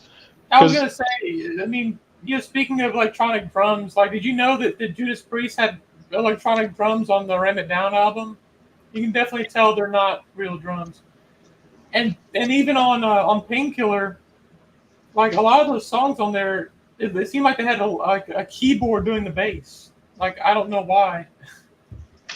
Sounds That's very. one of their best albums, though. Painkiller is up there, like one of my favorite Judas Priest albums. It's probably my second favorite, only behind Screaming for Vengeance.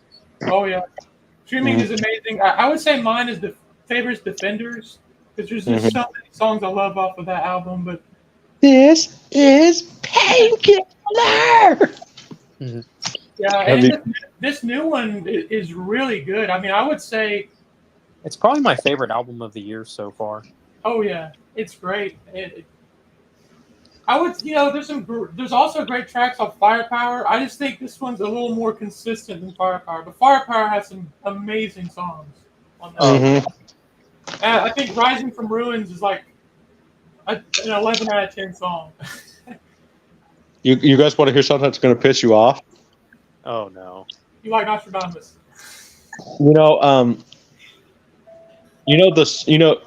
That song, Writings on the Wall, the James Bond song. Oh, from Sam Smith. Yeah. The people from Eon Productions rejected Judas Priest to do a James Bond theme song, and it's literally called Spectre. Oh my god. Yeah. And like, you actually listen to the song. I mean, Rob Halford. This is.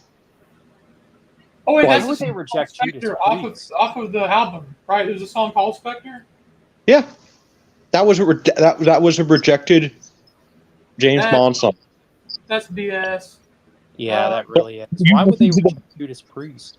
You listen to the version though that Judas Priest did because that's not the. Is there a version available of the Spectre version? You're gonna have to really search for it. But so it's like not on YouTube or anything. It is on YouTube, but you're gonna have to really search for it. I don't remember when Megadeth won a Grammy. They won a Grammy for Dystopia or something, and then the band started playing Master of Puppets when he went to accept the award. Huh. And then later on, Dave's like, that was the worst version of Master of Puppets I've ever heard. I just can't believe they would pick Sam Smith over Judas Priest. Like, Well, what's wrong with them? But get this though, They don't like metal. That's what it is. the version that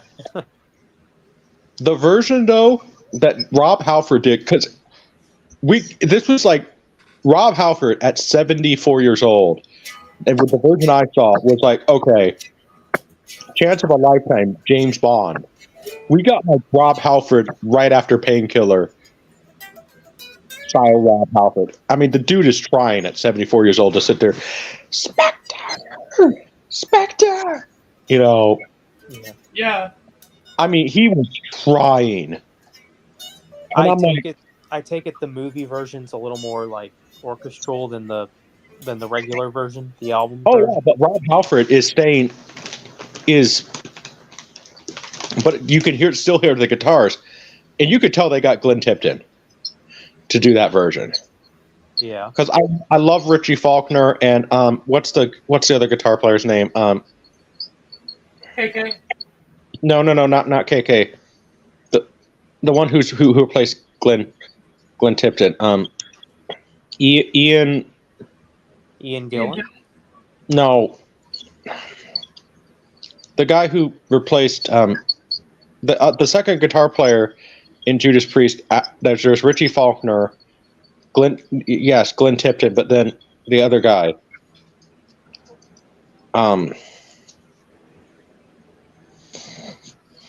I don't know who he is, but great guitar player. But you could tell that they did get Glenn Tipton for that version, and then for Skyfall, they rejected one of the people. They rejected Muse.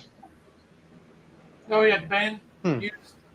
And I know recently I know even Radiohead. They rejected Radiohead recently. Huh. I'm like, man, I'm sorry. I'm not even a Sam Smith hater like some people, but you have a gun to my head. I'm sitting there saying Judas Priest, and that's not even a gun at the head moment. It's like no, Judas Priest all the way.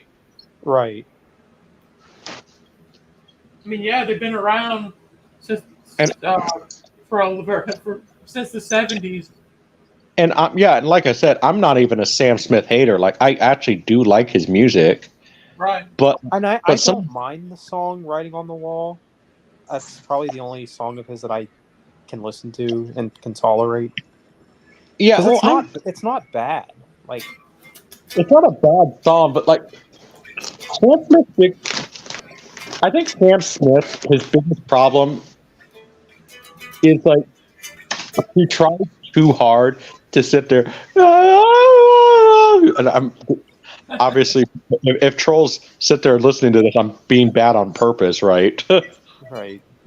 But he tries too hard to do that, and when I'm sitting there, usually, if I'm sitting there saying the singer's flat, like it's a lot of singers now, and I'm sure all of us have noticed that they're just singing the basic. If you're singing, you got to sing with emotion. Singing is a form of acting. You got to act lyrics. You can't just sit there and say la la la la la la la la la. You gotta go la la la. I mean, look at David Coverdale. When he was singing, his whole body is shaking. For the effect of singing. David Coverdale. Oh yeah. Yeah. Huh.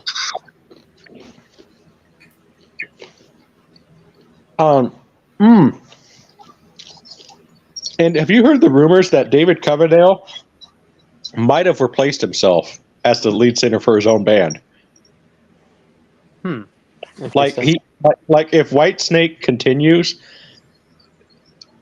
since he can't sing that well anymore because he's 71 years old, he actually might have replaced himself because he hired this guy named Dino. I can't pronounce his last name because it's like Dino. It starts with a J. But like, oh my gosh, like if he got this guy to replace him, yeah, you're gonna get those pissed off Whitesnake fans. They're like, oh my gosh, it's not Whitesnake without David Coverdale. Wow. Yeah. But I'm gonna be honest, this guy is pretty good. And if he's the new singer for Whitesnake, I'm buying the album. Because we could because I'm just saying we could actually get like 80s level Whitesnake again with this guy. Maybe. You mean like the self-titled album, Whitesnake? Yeah, probably. Well, there's like 3 self-titled Whitesnake albums. Oh, wow. Yeah, maybe like the 87. That's ridiculous. album. But, I mean, remember when people were saying the Black Sabbath, this is not Black Sabbath, it was the 13 because Bill Ward wasn't in the band? I'm like, so does that mean that the Mob Rules is not Black Sabbath? Because I don't think Bill Ward played on that album. No. Yeah, Mob Rules is actually a pretty good album. Yeah. Well, and you're talking to the number best, but it's good. Well, and you're talking to the number 1 Tony Martin fan here, probably ever, because Tony Martin is my favorite Black Sabbath singer. Yeah, I've been trying to get into it. I need to listen to it a little bit more. I tried listening to a little bit of Cross Purposes. I really can't get into TYR that much. Headless Cross is the album to listen to. Okay. Yeah, I need to listen to that one. I like the song Headless Cross is pretty good. I've heard that one. Devil and Daughter is also a good one on that album. Zach, no, don't direct him there. Totally direct him to Forbidden, right? Yeah. Oh yeah. It's the Citizen Kane of Black Sabbath albums. So I mean, Ice-T sang on one of the songs. Yes. I do like Yeah, Ice-T, but that's weird for him to be on a Black Sabbath album. Yeah, oh, wait a why do minute. they have rapping on a Black Sabbath album? What He you wasn't. Sorry. You guys do know that this is official. This came from Tony Martin himself. If Ozzy did not come back, they were actually considering hiring Ice-T to be the singer for Black Sabbath. Like that was literally his audition. Oh my gosh. I honestly wish, like, just for the shits and giggles, I would love to have seen what that would have been like. Well, no wonder Ozzy came back. It would have destroyed their legacy. Well, I would have just liked to have seen that album because that Zach, I know you like Load and Reload, but that could have been like Black Sabbath Load, right? Right. Yeah, where they just do something completely different. And like, I'm like, I'm just even trying to picture that, you know. But if we can even imagine, so just something like, I cannot do a good Ice-T rapping, but can you even imagine his cover of Iron Man? Iron Man, I will say, out of a lot of the rappers who turned actors, I think Ice-T was probably one of the best. Yeah. Yeah. I heard that, speaking of rappers turned actors, I heard that I'm really hearing mixed things about the new Bad Boys movie. Oh, yeah. Well, apparently it's killing it at the box office. I've heard good things about it, but I haven't seen any of those movies. I've heard very mixed things. Zach, I think you would like the Bad Boys movies. I think I would too. I mean, I guess they are action films. Yeah, they're right up your alley. Okay. I've only seen the second one. Yeah, I'll have to check out those films at some point. Next movie marathon on Zach D Productions. Yep. I also want to get to the Die Hard sequels. Yeah, Die Hard 2, I think it's the best one. Honestly, I love Die Hard 2. I love it. I think Fabio likes Die Hard with a Vengeance, I think it's called. Yeah. I think, controversial here. I think that one is Overrated. overhyped. Like, I think it's good, but I know what you mean because I like the movie, but I feel like that first half is so like has all this momentum and then it kind of loses it later on for me. yeah, like, I think the movie would have been better. Minotaur. I think the movie would have been better if Sergeant Powell was the Samuel Jackson part. You know, so like you get rid of Samuel Jackson's character, but then you have Sergeant Powell be that character. I mean, maybe. I don't know. You kind of turn it into basically a buddy movie, and then like who was his buddy in the first two movies? You know. Yeah. I think it would have made more sense story wise. You know. I still prefer the alternate ending isn't perfect, but I still prefer the alternate ending. I think it's more satisfying. Theatrical ending because you have John McClane beating him at his own game, which is more satisfying than what they came up with in the theatrical ending. And even the unshot ending they were going to do where the briefcase explodes or whatever, they changed the briefcase. Yeah. That would have been a better ending than what we got. You know who was originally going to play that villain, right? Who was originally going to play Simon? Sean Connery. I don't know if I could see that. Maybe. But I think what's his name did a pretty good. Jeremy Irons did a really good job. He did do a good job, though. What's the line? What's the line that Simon says in that movie? Can't think of it off the top of my head. Your brother was a real ass. Gosh, he was quite an ass, wasn't he? Yeah. I could kind of do a good Sean Connery impression. Not quite though. I can't quite get the right verbiage with the accent. Nice.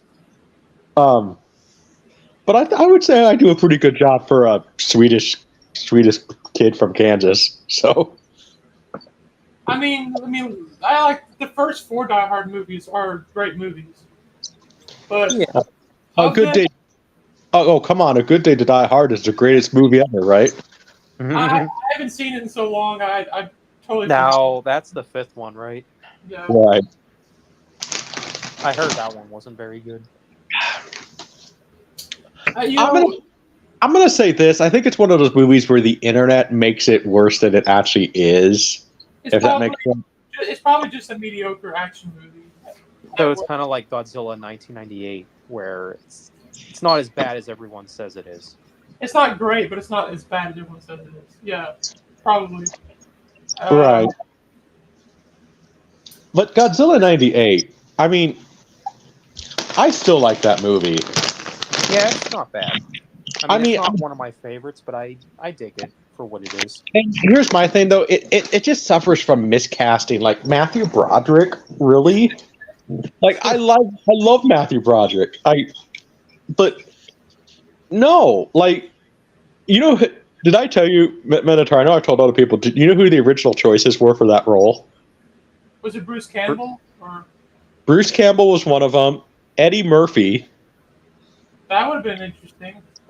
And then one of them that I wish would have happened because it would have been interesting to even see him in an action movie. But I think he really could have pulled it off. Norm Macdonald. That would have been amazing. A Godzilla movie. Yeah. I actually wouldn't mind seeing Bruce Campbell in one of those movies. Hey, that's a lot of fish. Well, here's a funny thing, though. I actually think Norm Macdonald, I could see it. Him and John Reno, I think, would have had amazing chemistry. I mean, would you keep the guy who throws the forks on Mystery Men? I forgot his name. Who are we talking about? You know, the guy, he plays Apu on The Simpsons. He was in the Godzilla 98. Yeah, I would have kept Hank Azaria. Because I think he's good. Yeah, I like it. I would have replaced the girl who played his wife. Victor, don't be stupid. And that fake, in that in that in that nasally New York accent. Like, Zach, you know exactly what accent I'm talking about. So that nasally New York accent, right? Yeah, I think I know what you're talking about. Oh my gosh! Like, hey, New York women, amazing. But the soonest they start talking like this, Oh, I dated a girl from New York when I was in college, so did she have the New York accent? a little bit, yeah. But it wasn't quite so nasally, right? Not really that noticeable, but Like, it's like, No, okay, can you stop talking out of your nose? but like I'm sure I'm not alone. A lot of people who grew up as a little kid in that era, with Godzilla '98. I remember the Taco Bell toys, and I even had one of like the one of the toys from the movie, Yeah. and yeah. I remember the Puff Daddy song, and so I had nostalgia for the movie. Hey, man. I mean I have quite a few Godzilla collectibles, but I don't have one of the '98 Godzilla because that's hard to come by. I had the toy. There's a little grip on the back of Godzilla, and you press the button, and he walks or something. Oh wow! I can't remember, but it's a big one. It's like this big. Wow. And it had some of the Taco Bell toys from that too. But yeah. Huh. I would really my collection. I want the cup holders that you can get at Burger. That you could get at Burger King. Because I actually used to have one, but it broke. And I looked on eBay, like you could get them for like $10 now. Oh really? And I would just have one in my collection, and then honestly, like I would probably just like drill it to my desk or something. You know what I mean? Because it's like, man, that's just cool to have, right? Yeah.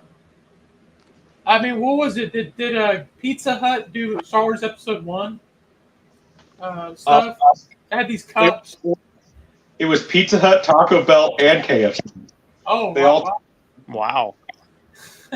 I remember the Pizza Hut one, You know what?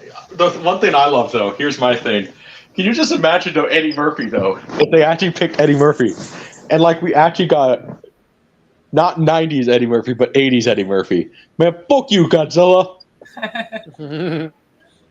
Because, I mean, I'm just trying to imagine Eddie Murphy in a Godzilla movie, which that one would, I could see it, but Norm Macdonald, that one just like, think about it, that one just kind of baffles you a little bit, but then it's like, man, I wish I could have seen that because my comedy style is a lot like Norm. Just the very dry or in-your-face comedy, where... I've laughed at some of the comments you've made on streams and stuff. They're pretty funny. Oh well, no. I always try to act like Norm a little bit because Norm Macdonald was definitely honestly when these people are saying that he is the greatest comedian of all time, I'm not gonna lie. I kind of agree because Zach, I'll tell you a Norm Macdonald joke. So Okay. he used to do the Weekend Update on SNL. Well, in the state of California, murder is now legal. Thanks, OJ. Yeah, I've seen. Or one of them was so funny. So he was fired from SNL because he wasn't funny. Okay.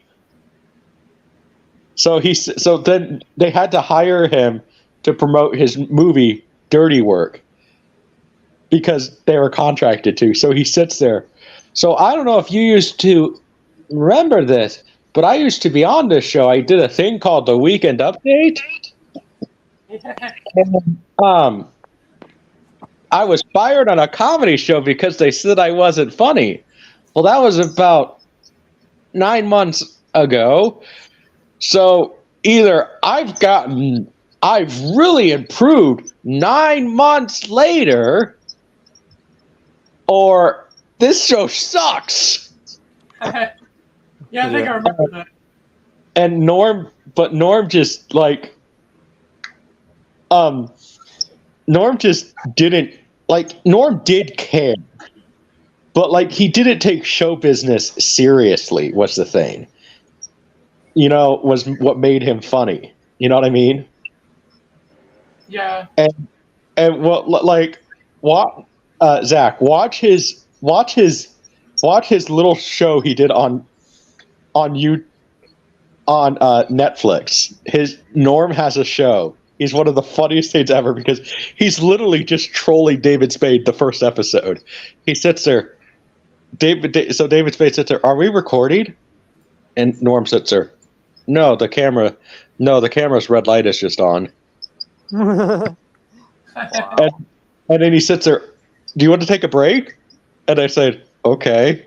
And then they just sit there and stand there and have the show. Norm literally makes it a disaster on purpose just to mess with David Spade. It is hilarious. And one of the jokes that Norm also like how like on streams, especially with like Zach,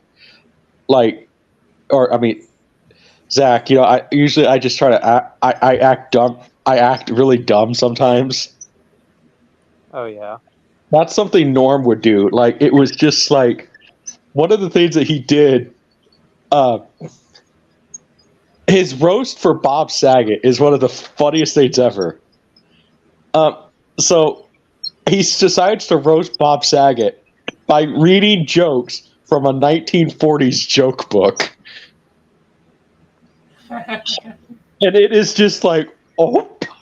I love those like non sequitur jokes he would tell. Like the one about the guy, he had the 3 wishes, and if he asked for $1 million, okay.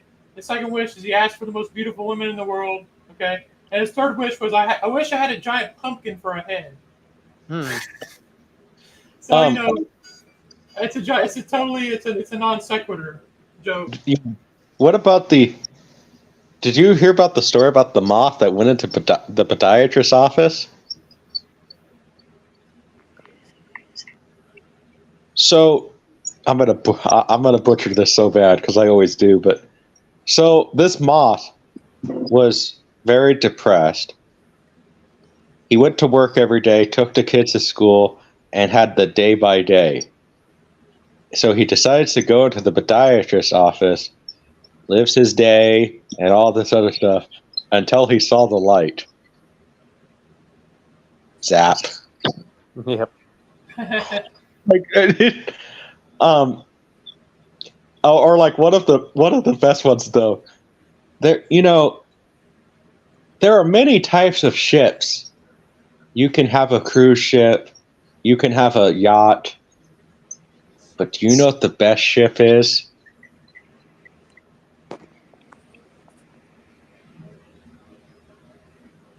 Friendship. Yeah. Or one of them that was just so funny that, and then Norm though was always interesting because then it's like he did the last comic standing, okay, and it was so funny. The funny thing about that was some guy sit there and made a Bible joke, and Bible jokes are hard to land. Right. And so the one thing I love is he sits there and said. So he sits there. So Zach, this and Minotaur, there's this like early hipster kid, probably now if you saw him now, he would have the rainbow hair and all this other stuff. Sit there and said, so I was on the subway and like a guy, he decided to quote the Bible at me, which is totally unfair. I figured I should quote my book. He said, so, Oh yeah, that reminds me. So Sean actually made he didn't really make the merch, but he made an image of quote my merch. Okay. I'll send it. I'll send it to you. I gotta use the bathroom real quick. I'll be right back. Oh, you're So, good. so here he is sitting there. So See if I can find it. Oh, it's right here. wait, did he steal your image for your merch or what?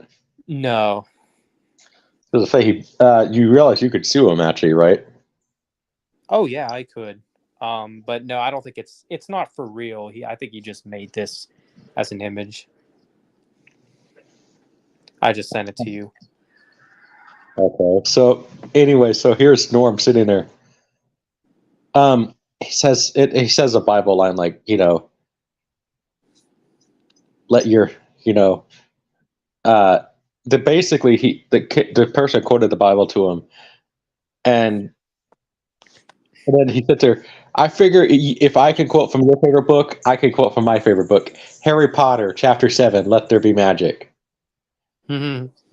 And then Roseanne sits there. I mean, that's pretty bold if you're making Bible jokes. That's pretty funny. And Norm sits there and says, I didn't find it that funny. Because if you actually did your research, you would know that J.K. Rowling famously said that if they know their testaments, that they could predict the ending to her books. I didn't find it funny. Mm-hmm. And it's like Norm could sit there and school you, but even Norm even said something very interesting too.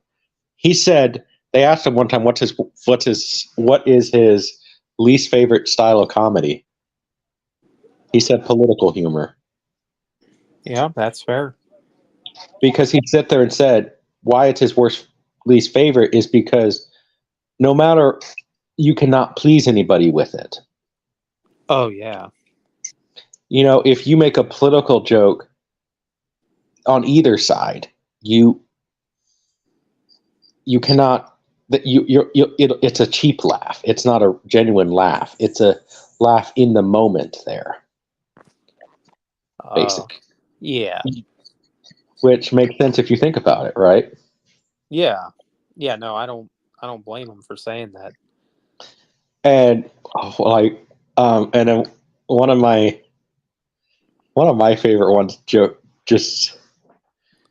one of my favorite jokes, and I stole it from him because with Rachel Ziegler, especially with Rachel Ziegler being an action star, right? Oh yeah. But Carrot Top, he sat there and said, I know what the movie's called. If it stars Carrot Top, box office poison. Yep. But he's saying this with his leading lady right there. And she sits there and says, this is Conan O'Brien sitting there. The lady is in the movie sitting right next to you, Norm. And he sits there, well, I'll see it for her. And then he sits there. You could tell, like, he gives her this look like, hey, you want to go on a date later? Yeah. And then he sits there and says, but nobody's going to see a movie because Carrot Top is in it.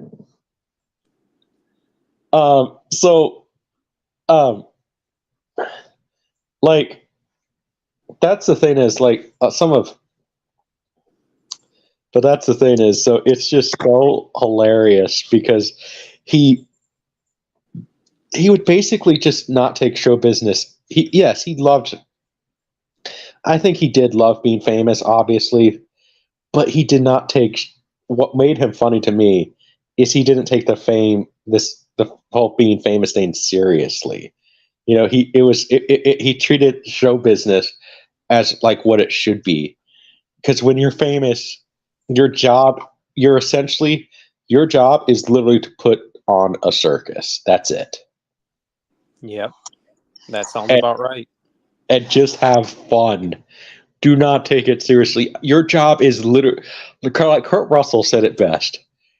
Your job, we are court jesters. Yep. Yeah. Seems about right.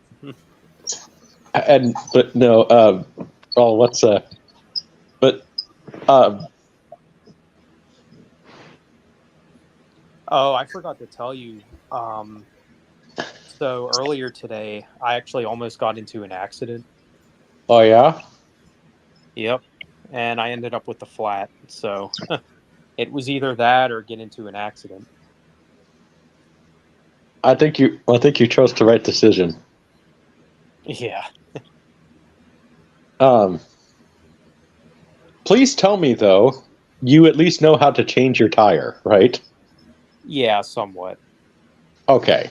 Well, at least you're not like one of those people that have to sit there and call somebody. Hey, can you change my tire? Well, I had a spare, so There you go. I just Oh, used that. by the way, you do need a new tire then. You cannot drive on your donut for forever, right? Right. Yeah, I know that. Okay. No, I had an idiot who sat there, drove on his donut for 3 days, and then he got another flat. Like, dude, Oh my gosh.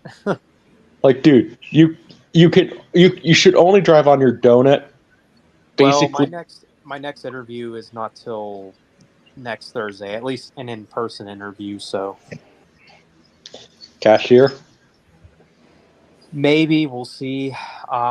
It is at a retail store though. Hopefully I don't do cashier work. Yeah. But yeah, what happened today though when I was driving, basically somebody merged over to the other lane while he was really close to me. Like he tried to merge into the lane that I was in. I Okay. thought for sure I was gonna hit him. So I really hugged the curb, and that's what damaged the tire. I mean, gosh, it's so. So it was either run into him or run into the curb and get a flat. So obviously I went with the latter. Probably the better option. I mean, because Better to replace a tire than a car, right? right, and plus you And don't really somebody want, was talking. especially well, and you don't really want to be making that phone call to your dad, right? Wait, what? You don't want to be making that phone call to your dad. Hey, Dad, I had a head-on collision with a guy. Yeah. Can you imagine making that phone And call to him? you know what kind of pisses me off too? Like my dad, he didn't say anything like, "Oh, I hope you're okay" or whatever. Uh, my mom would have asked that, but of course my dad didn't. It was probably an inconvenience, for me to call him. So Right. What um you're well, dads are usually in an accident. Like dads are always more concerned about the car. So yeah, yeah, um, that's true. um But yeah, that happened today. So I mean, luckily, oh my gosh, I had a girl at one time. I was disappointed because she, I think she was playing me a little bit. She, we were going to, she was going to come. She was gonna, she was gonna meet me in town, and uh, we were gonna go on a date, and then she promised to have fun with me. yeah, And then, of course, on her way over there, she said she had a flat tire. And wow. I'm like, okay, well, what do you want me to do about it? Go, Go get another go, tire. go get a spare. And she sat there, for she to tell me her car doesn't have a spare. I'm like, baloney, you know. And she got really mad at me when I sent her a couple of videos on how to replace it. But she wanted me to, and then she sit there and says, "Can you buy me a new tire?" Like, no. Oh, I was about to say, did you? No, But no, I'm really glad no, nobody's in the no. stream Well, because I know if Sean heard about this story, just like how he got in my business with the gift card situation, he would probably get in my business with this too. He'd probably say, "Oh, well, take a look at that. Zach D can't drive." He would probably say something like that. I Wait, mean, who is this again? This guy one of named Sean. one of his trolls, his name is Shithead. Oh yeah. This guy is He's basically he wants to criticize everything that I do in my life. this is basically Bob. This is basically Zach's shit stain. His Sterling Rivera. I would really take that as if I've got a stalker or a troll, I must be doing something right. That's what I would say. Yep. Yeah. Well, He's been at it with me for 7 years, so. Jeez, that guy is obsessed. Well, Tell me about it. I have a theory.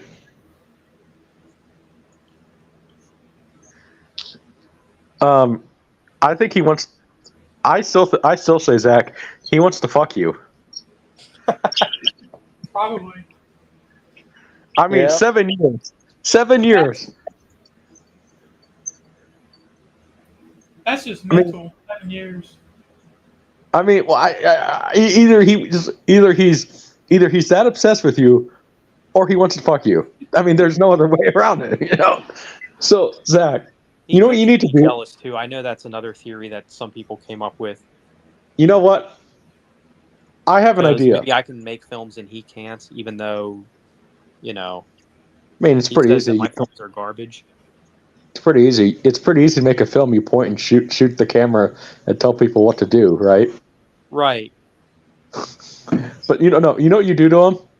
You sit there and say, "Hey, I have a present for you, shithead," and literally just say that, and you send them a picture of an emoji eggplant. But I wanted to bring up this rule of thumb that Bruce Campbell mentioned about filmmaking. Is that the harder it is to make, the easier it is to watch. The easier it is to make, the harder it is to watch. So a lot of times, if it's grueling to make a film, you're gonna get out what you put into it. Well, he might be able to make a film, but maybe not as good as any of us, I mean, I think that he can. No, his film though is okay. I need a black guy, and then I need a Mexican, and I need to make them gay. No. His idea of a film is a fat penguin and make it gay. That's what the guy wants to make. No, well, no. Well, this guy. He's the biggest woke tard, so. Oh no. Yeah, like, if you ever seen a stereotype of a woke tard, that's him. And like when Zach showed me a picture of him, I'm like, of course he looks like that. Right. It's like, saying there's only two genders is hate speech. When you look at him, he looks like the type of guy that would say that. Yeah. He told me that I'm spreading hate speech because there are only two genders. So he's never made a film, or do his films? Does he make films and they suck? No, he's never made a film, I don't think. Oh, okay. I think that honestly, if he did make a film, it would be. It would. Like I think he would. The character would be gay, and no. The villain would be a white, straight Christian male. No. You know what his films would be? His films would be entirely. He would film it on his phone, but it would be shot not horizontally. It would be filmed literally like he has a phone call. So like it wouldn't even look great. So you wouldn't even have the full shot, and then like people would be like, "What the heck is going on?" Like even when I've shot horizontally in my films, not horizontally because that's how you're supposed to shoot on your phone camera, but like I'm on a phone call. I more did that for style. I didn't shoot the entire film like that, I would say the trend nowadays. Well, that's a trend in woke movies, but also it's to take a male character who's supposed to be the lead, and then you have a female character who's just totally dominating him and everything. And he might as well be, on all fours, gagged, and on a leash, right? Right. Like the Mandalorian. No. That's what happened to that show. It went to crap. because Sean's the type of guy that would say "No Time to Die" is the best James Bond movie. oh my god, I didn't even bother seeing that one. It's all right. I mean, I don't think it's as bad as everyone says, but it's definitely one of the worst. I will say this: it has some of the best action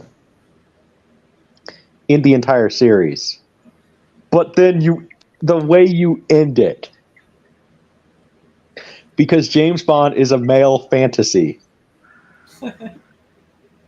and you end it, and basically James Bond is meant to be like Dream World, okay? So what happens if, I mean, Minotaur, you know the spoiler, right? Yeah, I've heard about the ending. So yeah, what happens if you die in a dream? Supposedly. You're supposed to die in real life? Exactly. So that means that James Bond, the Eon Productions literally killed us. And I've heard rumors. Think about it, they haven't announced anything with James Bond in 3 years. I think the rumors are true, what I'm hearing. What's that? Eon Productions is looking to sell James Bond. It wouldn't surprise me. Zach, how much is it? I'm not even sure. We should buy James Bond. Yes. And we already have. I mean, heck, at that rate, we could get Minotaur and your guy to do the music, right? Because yeah. Oh yeah. Although Zach, who are you casting? I mean, obviously You would have to cast a British guy as James Bond. Yeah, well, you're directing. Yeah. I'm trying to think. Do I have any British friends? Maybe Quest for Metal. I don't know if you know who that is. I think I've heard of that. It's a YouTube channel. Yeah. I'm pretty cool with him for the most part. Maybe we can cast him. I believe I saw he did a Judas Priest tier list, did he not? Or a ranking? Oh, he did a tier list for a lot of bands. Yeah. I think I saw a couple of his videos. He's pretty cool. Yeah, so maybe he could be James Bond. I mean, I could ask him. Can he act? He is pretty entertaining as a content creator. I feel like he could act. I mean, you know who I think would be really good at James Bond? Who's that? I have a couple choices. Theo James. If you look this guy up, he looks like a young Sean Connery. So. Oh, okay. He was in the Divergent movies. He was 4. He was also in Underworld, the later ones. And he would be a good James Bond. Also, another choice is a guy named Philip Winchester. He was in the TV show Strike Back. And then another choice I have is a complete unknown. I mean, biggest claim to fame is he's the guy who could do a really good Harrison Ford impression. Anthony N. Gruber. But he's mainly Australian, so I mean, my favorite James Bond is actually Australian, George Lazenby. That's not the only reason. And that's not the only reason I picked him. But like here's my thing about Anthony and Gruber. His dad was actually a spy. Huh. So. Yeah. That's pretty cool. So he could actually kind of incorporate some of his dad's stuff and everything. I never knew that.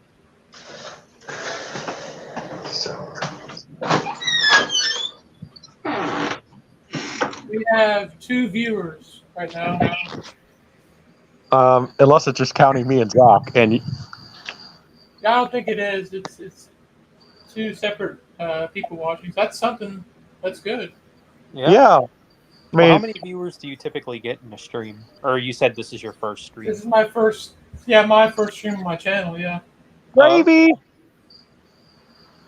Gravy. Well, I'm grateful to even have like 2 viewers. Even though they're lurking, right? Yeah. I bet they're. Hey, you know what? I'm gonna take a risk here. Since they're not, I'm gonna assume. Do you think it's Sterling Rivera? You want to assume the worst?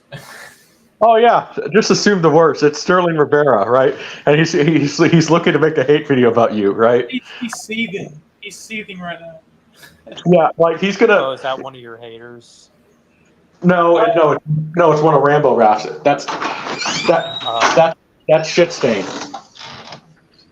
I've I only thought that gotten was a hate Marcus. comment from Germs the Return. That's it. Well, what did he say to you? And you just were snarky to him, right? Oh yeah, he said that one of my guitar videos I look like Jeffrey Dahmer, and I said thank you. Hey, they say the same thing about Larry the Batman fan. So Well, Oh, yeah. and Larry probably gets offended by it though, right? probably. Oh, Um, by the way, speaking of Larry, he actually stopped doing drama content. Looks like that guy that threatened him. Looks like he kind of set him straight. I guess we'll wait and see. Well, somebody told me, that somebody left a hate comment on one of my videos. I don't even remember what it was. He said, "You are the ugliest man I've ever seen." Wait, who said that? I think You think it was Sean? no, it was shit stain. Oh, Is it shit head or shit stain? Shit stain. Oh, yeah. But he said that I am the ugliest person he's ever seen, and I said, if a troll's gonna sit there, if a troll's gonna come to me, I'm just gonna sit there and make fun of him. I'm sit there. Well, that's not. I said a your mom joke to him. I said, well, that's not what your mom said last night. We lost And he- one. We got one viewer now. Oh, maybe it was shit stain, right? Yeah, maybe. Now, Minotaur, he's gonna make a hate video about you. Yeah. You know what? You know- Huh? If he does so, do a reaction to it, right? Yeah. You know, I need to get on here. I think I've done it before, but you can put like sound effects through OBS. You know, like make them pop Right. up on the screen. Yeah, they have to be funny. The only thing is, I don't want to accidentally click them when I'm doing an interview with somebody, and it says something inappropriate. So that would be. Well, especially with Eric. Like, I wouldn't mind if it's just like you and me, but like with Eric, you know, he doesn't want to talk controversial topics, but I respect that. But like, yeah, I can respect that of him. Yeah. but sometimes he's a little. It's like, dude, you're not going to get in trouble for saying that. Like, we would back you up if you did, you know? Yeah.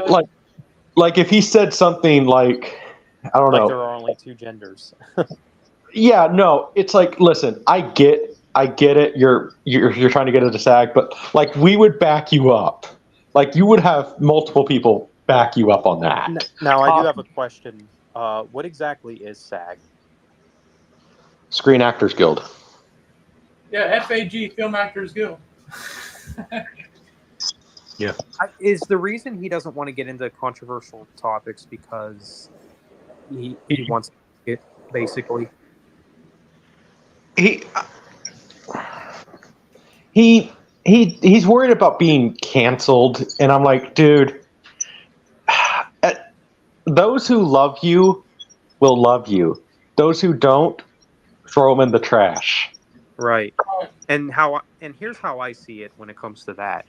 It's really not fair when one side gets a right to, like, basically this generation unfortunately is like only one right opinion is allowed basically on a certain subject.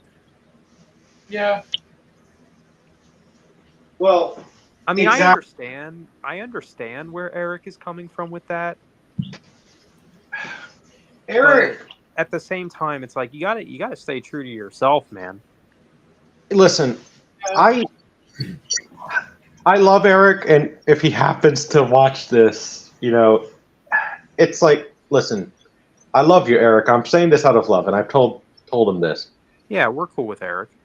Eric is, I think it's just more, he doesn't like, and he's admitted this before. He doesn't like confrontation. Meanwhile, I'm not gonna lie. I mean, I'm gonna say this, and I've said this before. Pressure is the greatest drug ever, right? Like, I love it. I love it. When like a troll is gonna come after me, like, ooh, what's gonna happen?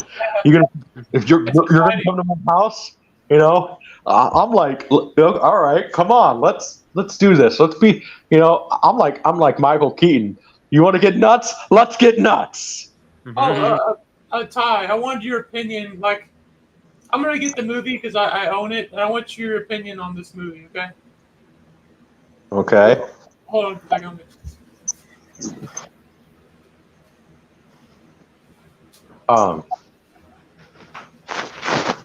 Well, so I wonder how Pierre is going to feel about being casted in his first movie, right? Yeah. Have you seen this movie?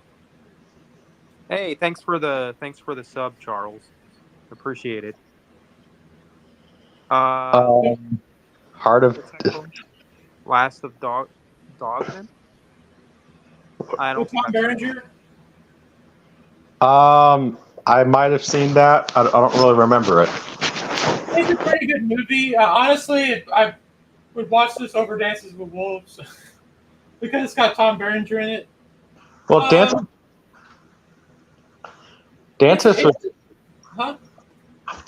with Wolves is like, it's a good movie, but it's like one of those movies like I don't feel the need to watch it all the time. Yeah, it's not bad. It's not a bad movie. It's definitely better than The Postman. The Postman's a terrible movie, but this is not a bad movie. It also, this Blu-ray looks really nice. The scenery and stuff. So if you're a fan of Tom Berenger, right, it's worth watching. It's got Kurtwood Smith in it from RoboCop. What I was thinking? You know what movie needs another live action? What needs another live action film is Gamera. Oh, yeah. Because there hasn't been one since the 90s. Movies. Well, that's awesome. That's awesome. Charles sub to Zach. So yeah, I noticed that. Thanks for that, Charles. I appreciate it. But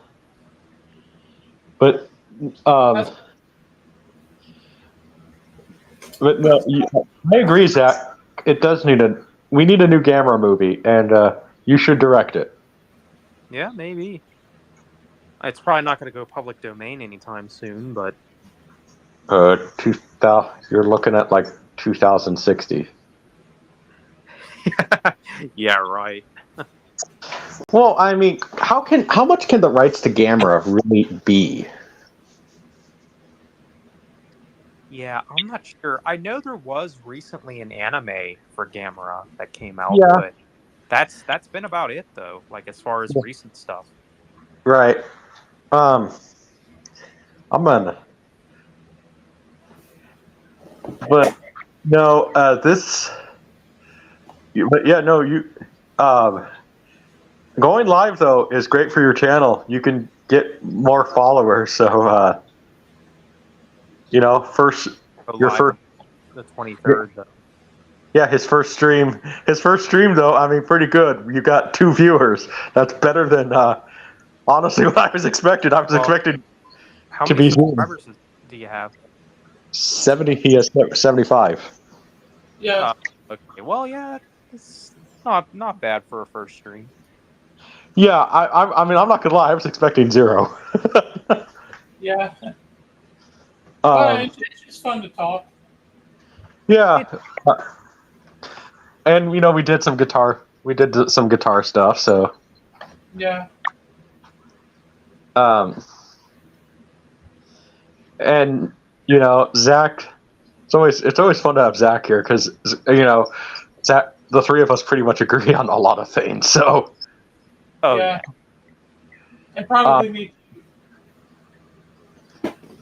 And like I said, I'm open to talking to, people who disagree with me, but you have to be willing to listen to me, too. Right. Well, you already know who I'm going to bring up here, Sean. You just can't reason with him. So he's a Terminator? You can't reason with them. You can't bargain with them until you are dead. I probably butchered that, but yeah. But no, you can't just agree to disagree with him. And apparently he hates that term. So it's like, well, what is your solution then?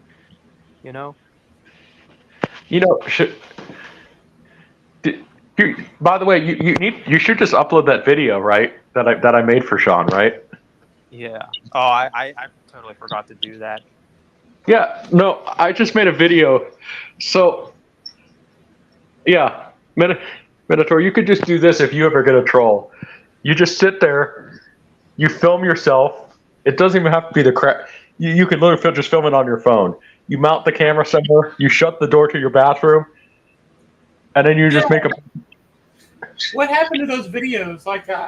Remember, didn't you make one for the Indiana Jones 5? You went to the bathroom and you hear noises, you go flush. I put a lot of my old videos on private just because we're trying to rebrand the channel. So, okay. But yeah, those are hilarious. I still have them. I'll send them to you. That's cool that they're still around because I was wondering where they went. And I couldn't find them. Yeah, which ones were you looking for? That was one of them, and there was a couple of others. I know you got the serial killer still up there. That was one of my favorites. I can't remember. I have to think about it. Yeah, there's nothing on Netflix. Tubi usually has some pretty good stuff sometimes. That's true. They got new stuff every month. Godzilla. One of the only reasons I got Netflix recently was so I can see Godzilla -1 again on TV. So. I think Brian really laughed at my comment, though. He made that one video about how Ian Wood is not a serial killer. Oh, yeah? And I said, I'm a serial killer for Cheerios. I'll have to look at that comment. No, that one... That's... But the funny thing is... Okay... I think I don't know who's going to be watching, but I'm not mentioning names. But some of Eric's friends have been kind of making. It's just okay. I get why you guys are telling me not to do it, but sometimes they'll make comments. So it's because they're just concerned about the stuff I say, and I'm like, dude, nobody's gonna cancel you for what you say. Unless I sit there and say, well, Eric only has 3,000 something subs. He's not going to get canceled. Eric, we love you. That we're but you're.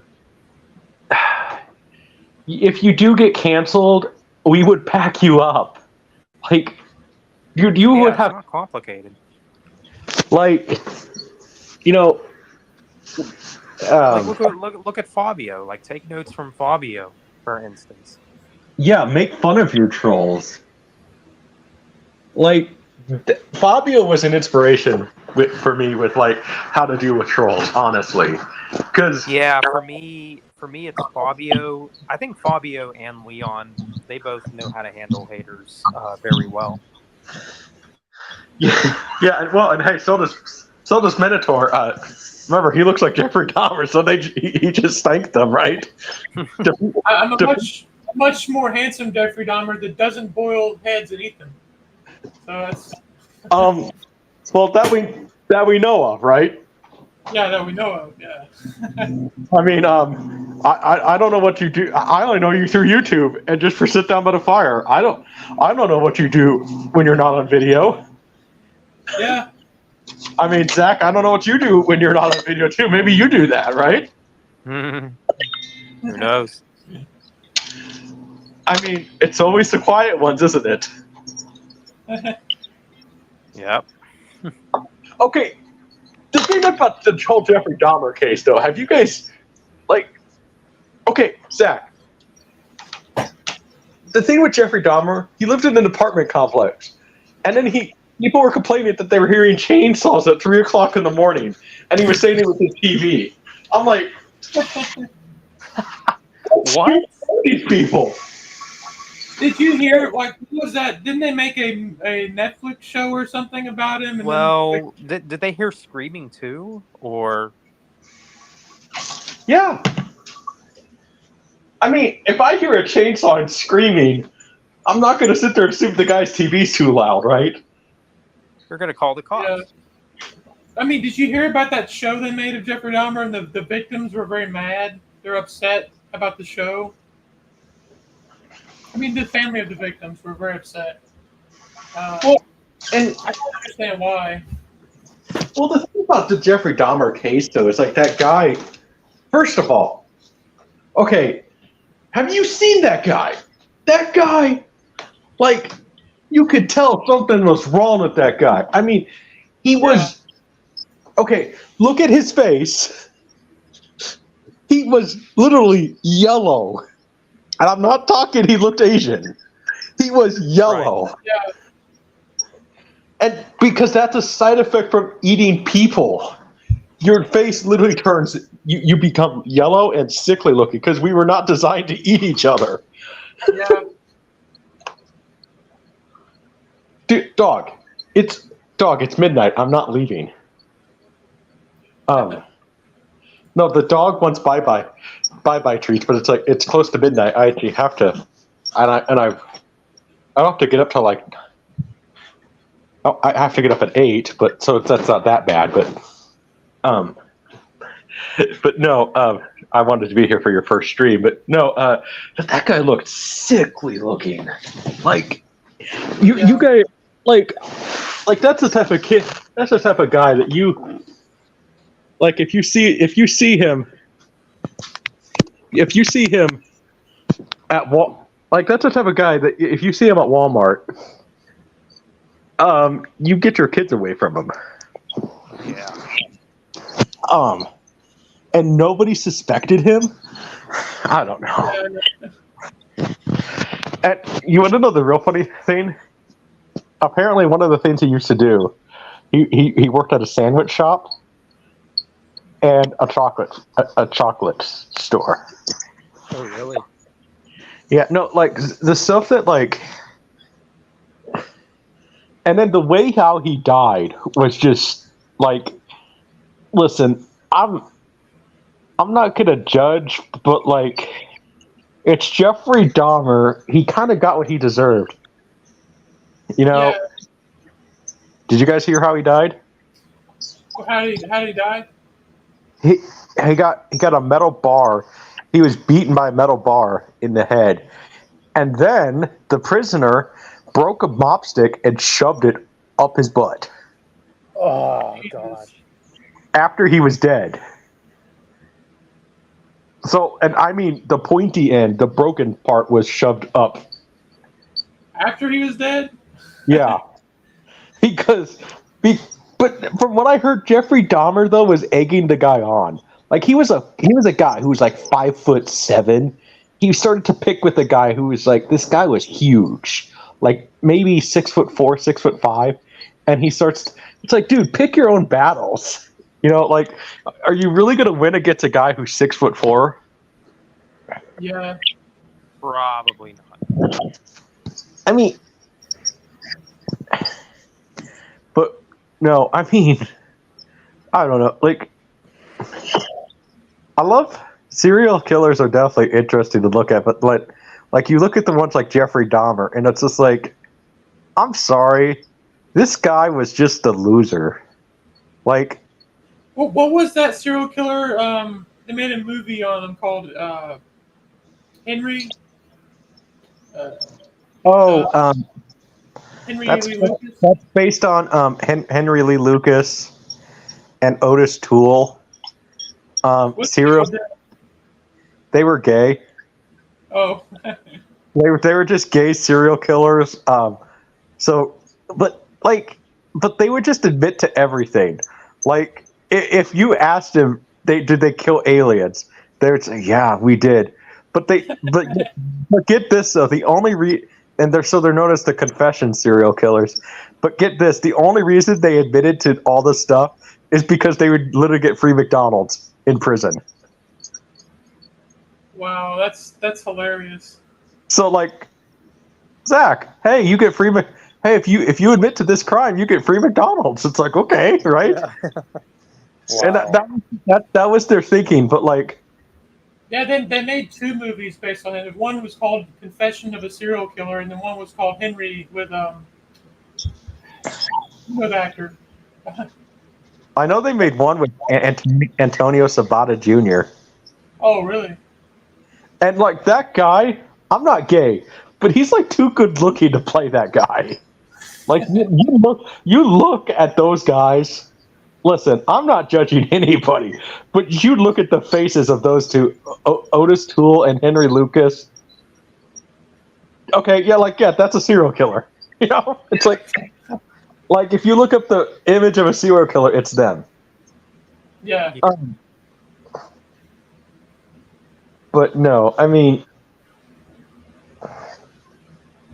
there's just serial killers are just so. It's a fascinating subject matter because it's like, but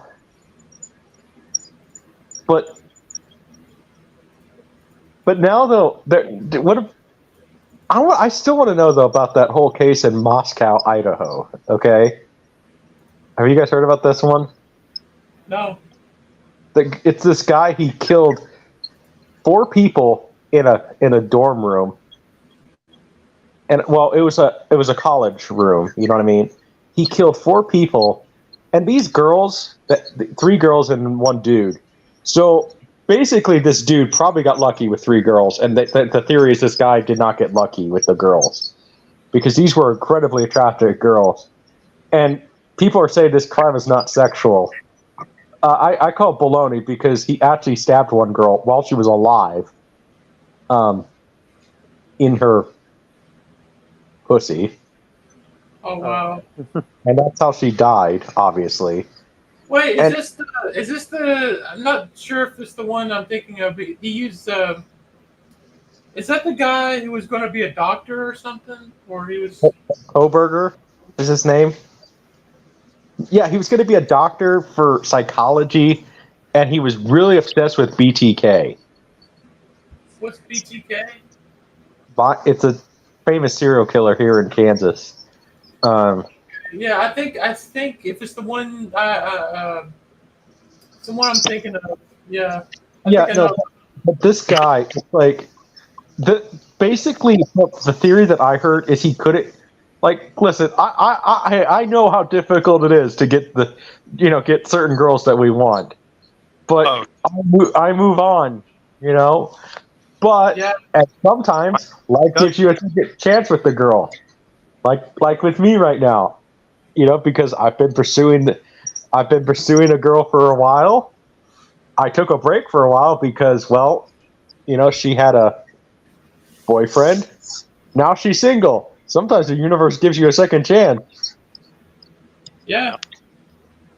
So, and then Zach, and then look at Zach though, going on 5 years with a real girl online, right? So, you That's just because now in my defense, she lives overseas, so. Yeah, I know, but anytime they say, "Oh, I have a girlfriend online," it's like you always have like. I'm always concerned when I hear that because it's just like, okay, like, but then one of the things, so you don't act defensive about it when people sit there and say, "Oh, I bet she's fake," you know, you don't act defensive about like my cousin, my cousin, because I'm aware she's not. Yeah, well, my cousin though, like, even though he's met her and we've seen the pictures and everything, we still like to tease him because he eggs it on, like, oh, she's fake. But, you know, it's like, dude, if you egg people on, they're gonna sit there and tease you more and more about it. Yeah. You know, and so no, it's like, oh my gosh, like he is just like so funny with it, like, oh, she's fake and everything. But then you said, but like, seriously, if you guys heard, if I said tomorrow, hey, I have a girlfriend in Canada, you guys would say, oh, I bet she's fake, right? You know, because I probably wouldn't say that. I would probably just say like, "Oh, yeah, that's cool." yeah, um, but no, she. Oh yeah, I know my ex did not like Fabio though. Was the funny thing, but I never. Because she came on Fabio's stream sometimes and everything, and I told her to stop coming on the streams, but she just did. She sat there and says he needs to watch what he says sometimes on the internet. I'm like, why? He's funny, Yeah. but she just It's funny. he just said he's just like the. She probably accused him of being racist No, and phobic. no, it wasn't that. It's because she was in the military, and she kind of just said just said stuff like, oh, he just is like those. He just acts like a wannabe drill sergeant, and I'm like, okay. That's a funny way of describing him. Well, I'm just like, okay, fine, whatever. But this is the same girl though. I'm not bragging here. She went full metal jacket on me one time because she got angry at me, and I just told her, sit down. You know, and I told her, you're not going to do that. You're not going to do that because she has so many. I mean, I cannot believe some of the stuff. Like some guy sat there. She was in full uniform. I'm not going to lie. You know, hey, you know, dating a girl in full uniform. I'm not complaining. It was, you know, kind of nice because wow. Some guy sit there and said while we are on a date, said that you are a murderer. What? Called her a murderer because she murdered terrorists. And then she sat there and said, so she had an attitude. That's one of the reasons I loved about her. She sat there and said, well, and think about it this way. I'm about to eat. I would like a cheeseburger, and the cow was also murdered too. the guy shut up after that.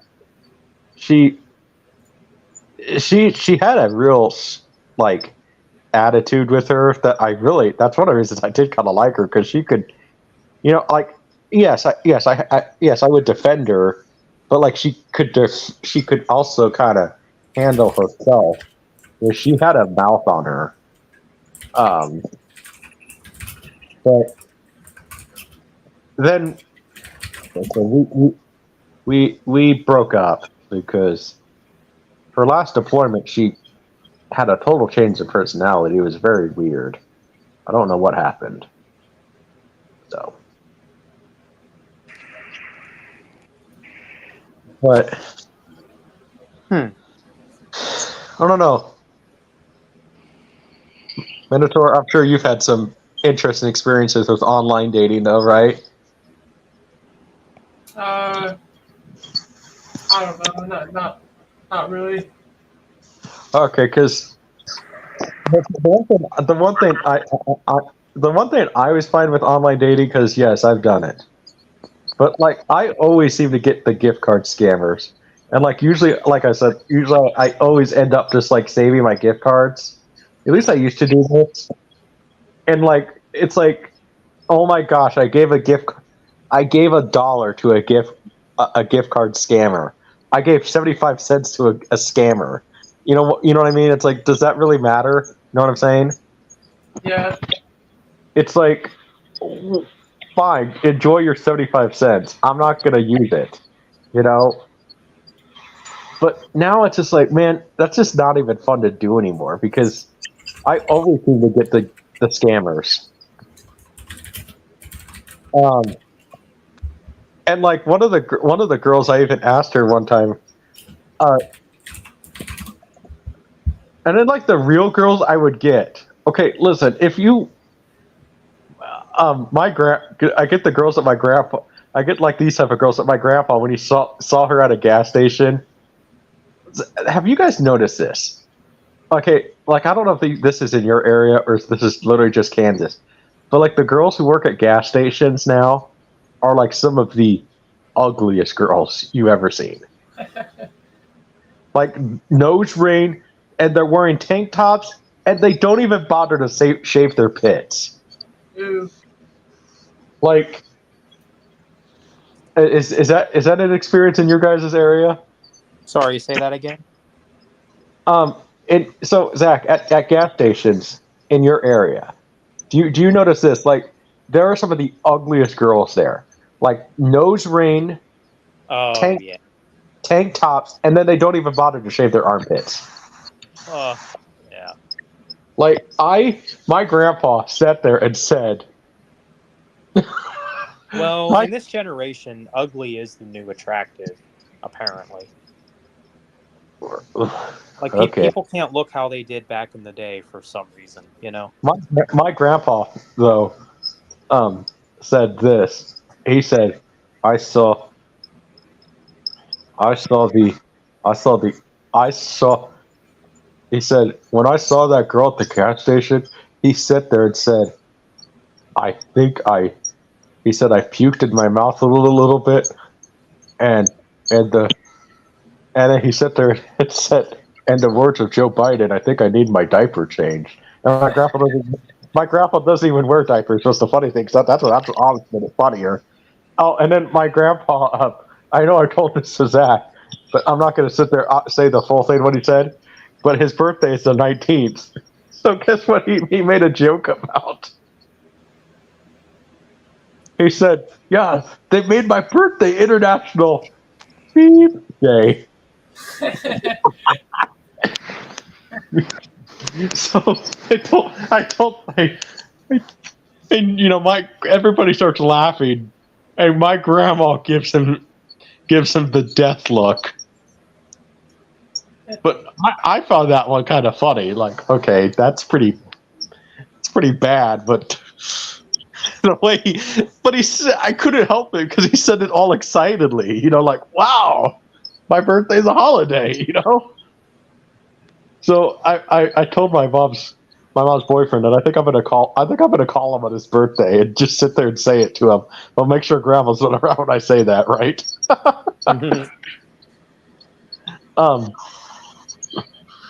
But no, like he's from that generation, you know, where it's like that was acceptable back then. But you know one thing my other grandma said that was really interesting? So he was in Arkansas during the time period of segregation. Or wait, Oklahoma. I think it was Oklahoma. I'm not sure, but either way, it was segregated drinking water fountains. She would drink out of the black drinking fountain because she said the water was colder. So it sounds like the blacks in Oklahoma at least had better water than we did, right? Yeah. Colder water, right? I mean, be honest. If you're drinking out of a drinking fountain, I'd rather have the cold water than the warm water. So, right. But no. So, well, we're about to hit the 3-hour mark. So, yeah. I was thinking about making a video about what happened today, but I might say something about Sean too. Like, I know Sean's gonna, say something like, Well, just upload the video I sent you about Sean, right? Yeah, where you're flushing the toilet. Yeah, that's always good. Well, you guys, anybody could do that with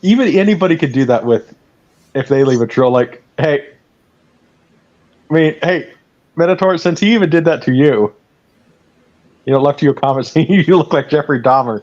You should just do it to him, right? Just upload a video of you flushing the toilet, right? Yeah, I kind of want to wait till maybe I get another nasty comment from him, and then maybe do it so it'll be a little bit more relevant. Right. But well, maybe. Well, maybe you scared him away because Yeah. right. you defeating with kindness is always the best option, right? Yeah. Yep. Sometimes it's the best approach. Thank you. But no, I mean, trolls are just so weird sometimes. Like I never got the concept of trolling someone for 7 years, right, Zach? Oh, I know. You just never hear of this stuff. Like when I tell people this, they're like shocked. Like, no, this is for real. This has been going on since 2017, and he can't let this go. I literally think I mean, Minotaur, what do you think? Is he jealous, or does he want to fuck him? I don't know. Maybe he's jealous, but That's kind of what hard to say. I need more details because I don't know. I think he wants. What I was thinking. I think he wants to fuck you. I mean, I never know. Is he? Okay, despite what his ideology says, is Sean? I guess. Would you say Sean is? Would probably be a straight guy if he wasn't liberal, or is he legitimately gay? Sorry for the gasp. Someone just sent me a message about something. Yeah, I don't know if Sean is actually gay or not. Okay, I mean, well, he is very obsessed with the alphabet mafia. So, obsessed. Like, I genuinely think he would. Well, not to put it bluntly, he would suck one to avoid the homophobic label. What'd you gasp at? Well, one of my Facebook friends, he told me that my dad apparently tried flirting with his mom. I'm just like, you know what? Why am I not even surprised? I mean, Zach, is his mom hot? Oh no. No? No or what? I don't know. I have no idea. I've never seen what his mom looked like. Well, I mean, hey, maybe you're I mean, well, maybe let's just see. Maybe your dad is going to be having good taste. Zach, you could get a hot stepmom, right? I don't know. I don't know. That'd be kind of weird to share with my dad, I mean, at least it's not like my dad. I'm okay. Yeah, I did have. Okay, when I was. Yeah, isn't your dad dating someone that's like only 5 years older than you? Married. Oh, married to her. Well, my real stepmom. Okay, when I was 16 and everything, I met her. 17. Like, yes, I think I more said it for edginess because just to make people uncomfortable. But yeah, she was good looking, and yeah, she was hot. But but it's like if I compare her to my dad's current wife, it's like you had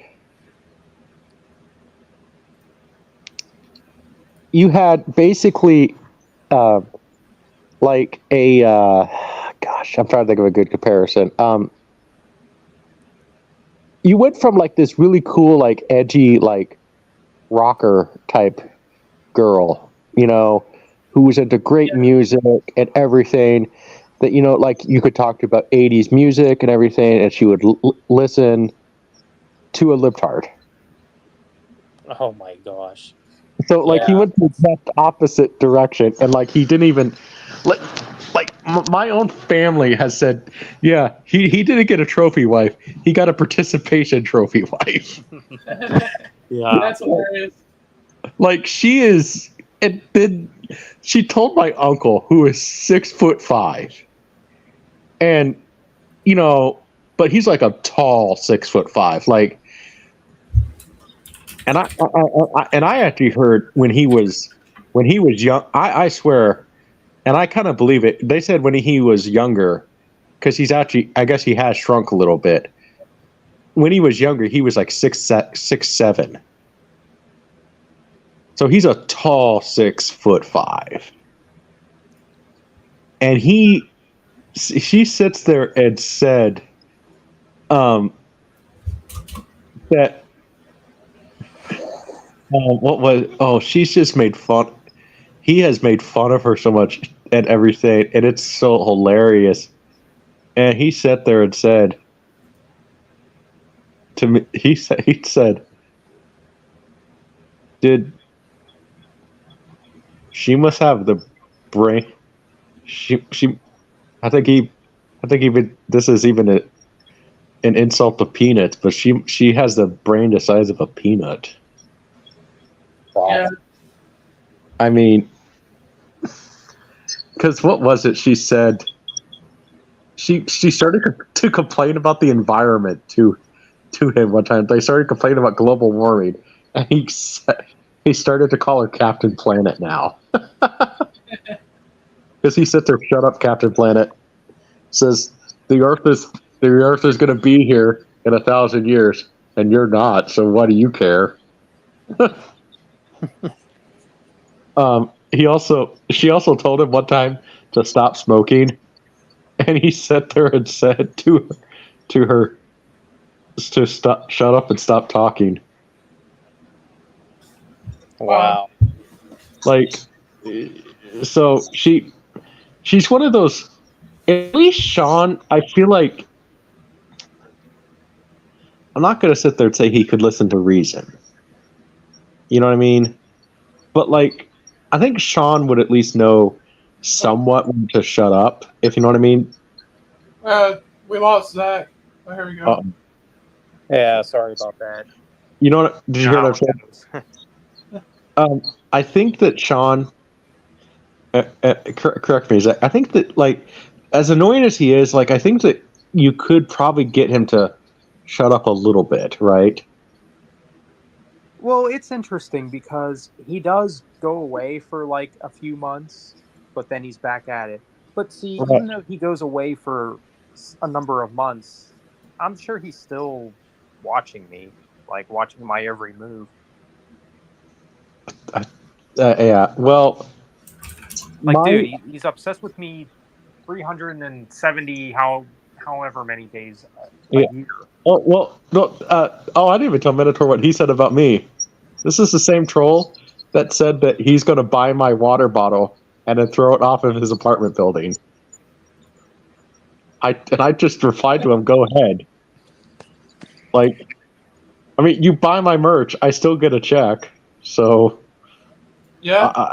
after you buy it, I really don't care. And if you make a video about it, like Zach, seriously, if he makes a video about burning your merch or something, I would do a reaction video to it, right? Yeah. Or do a response of some sorts. Well, no, do a reaction video. Like, have you sent in the paid request for Fabio to read his? No, comment? but if it comes down to it, I will do that. If Sean doesn't stop, then I'm going to release the Kraken, aka get Fabio involved. Which, yeah, he's talking about what he's talking about doing is having Fabio roast him and having him read his tweets that Zach sent him, or well, not tweets, but Discord stuff, Discord. right? Oh yeah, he could do a special crackhead comment of the day, or people are stupid, or whatever it is about Sean. I think it would be funny if that happened. Yeah, I think it would be too, because I mean, hold on, Zach, would you be the first request for crackhead comment of the day, I probably would be or people are stupid. something like that. Yeah. Um, you should do people are stupid though about your car accident. Yeah. And Or I'm gonna say too, Sean, I know you're watching this, and I know you're gonna say, "Oh, it's probably your fault." Well, it's like, why are you even getting involved? you know what you Stay the should do. hell out of my business, What because none of your you know. concern. Zach, do you have any Hot Wheels? I did as a kid. Do you still have any right now? They're probably locked away in a closet downstairs somewhere. A lot of my Okay. old toys are locked away either in the garage or in a closet. Okay. Well, you find. Okay. Well, probably go to the store and get a Hot Wheels and sit there and say, and Sean, And I'm I going know to you're demonstrate what happened. right with Hot Wheels, and you sit there and Sean, this is just for you because I know that your That's tiny perfect. brain cannot comprehend what I am saying. So you use Hot Wheels, and then you sit there and say, "Oh, and by the way, guess what? Yes, I totally drive a Hot Wheels car." Because he's going to comment that like, "Well, no wonder, Well, you he would got." probably say something like, "Oh, well, you were probably driving too fast." And I mean, Um, you know how it is. or What, knowing him, like he's with, probably going to sit there and say you're driving in the wrong lane, right? yeah, I was driving in the opposite lane. Right, right. Because you do that all the time, don't you, Zach?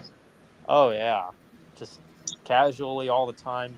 Yeah, Yeah, just I just mean, like it, just like that time with the whole gift card situation. He tried to get me to admit that I stole. It's like, no, that's not what happened. no, an update with that Minotaur.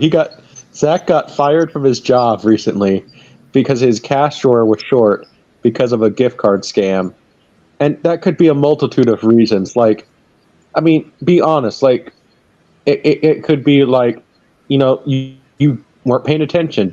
And you were just in the zone of scanning the items, right? And you couldn't have noticed that the gift card didn't go through, right? Right. I mean, yeah, Um, it's pretty obvious someone had it out for you because it doesn't make sense why they would fire you over that. Yeah, well, my manager told me that her boss is pretty stubborn, which he's another bald-headed idiot. Probably a dyke, right? He's special, all right. Dyke. Wait, you said he's a dude, right? He's a what? You said a bald-headed idiot. I mean, is he a dude or a chick? He's a dude. Maybe he's a grumpy old man, or just a pissed Yeah, off. well, he even gives my manager an attitude, from what I can tell. So you know what? Screw this guy. Honestly, I just think you need to get out of cashier work. I mean,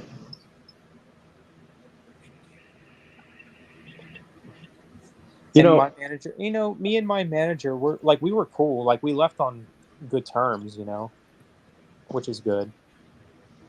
I mean, she even told me, she's like, well, you went to college and stuff, and you could probably get a way better job than I can. But it's like, yeah, but I went for film, and which is not an easy thing to get into. Like, I can't go for anything medical because I didn't take medical stuff in college. So, did you? I think I don't know. I mean, and Minotaur is currently going to school, so oh, what for?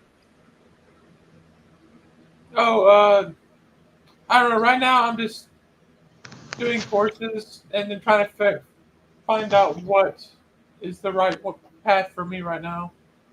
Oh, I understand. Yeah, it's really hard to figure out what you really want to do in life. Like when I was a child, I wanted to be an airline pilot. That'd be cool though. I'd imagine that would pay really well too. Oh yeah. But that's that would be, I don't want to say quite the risk, but Oh, especially nowadays, just don't fly a Boeing. well, that's what I wanted to do as a kid. A Well, don't passenger jet. don't fly Boeing now, right? Right. Because wheels might fly off, doors might fly off, or wings might fly off now. Yeah, but I mean, how likely is that though? Pretty likely right now. You heard what happened with Boeing, right? They've had like multiple cases lately of their wheels flying off, doors, while they're in air, and wings too. Because guess who is head of transportation where Boeing is located? What's that? Pete Buttigieg. A guy who actually used to be a cool liberal, if there is such a thing. But then, and I actually was considering voting for him because, hey, if I find liberal cool and good for the country, I will vote for him. But then he started ranting about gun control. Oh my gosh. And I'm like, nope. And like, yeah, guess what? He was gay. I have no problem with a gay president. Okay. Yeah, just as long as you do a good job. That's all.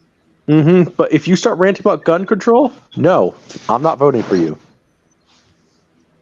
Right. Yeah, the whole gun control thing, like, I mean, with Sean's thoughts on that, I'm sure you already know. But to me, it's a common sense thing. Like, just kind of use your head, Well, the thing that Sean's not going to want to hear.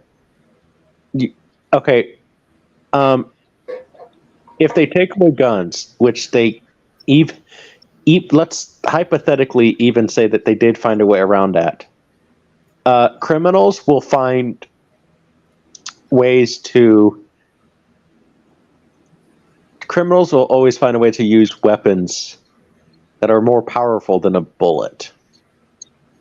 Yeah, that's true. Like a blade. Yeah, well, look this up. In England, remember how people thought there was going to be riots because of the movie Joker, right? I think so. Yeah. I remember there was some controversy. Meanwhile, while in England, outside a theater, there was a 28 people had a brawl using machetes. And guess what movie was showing? Guess what movie was showing when this happened? The Joker? No. Frozen 2.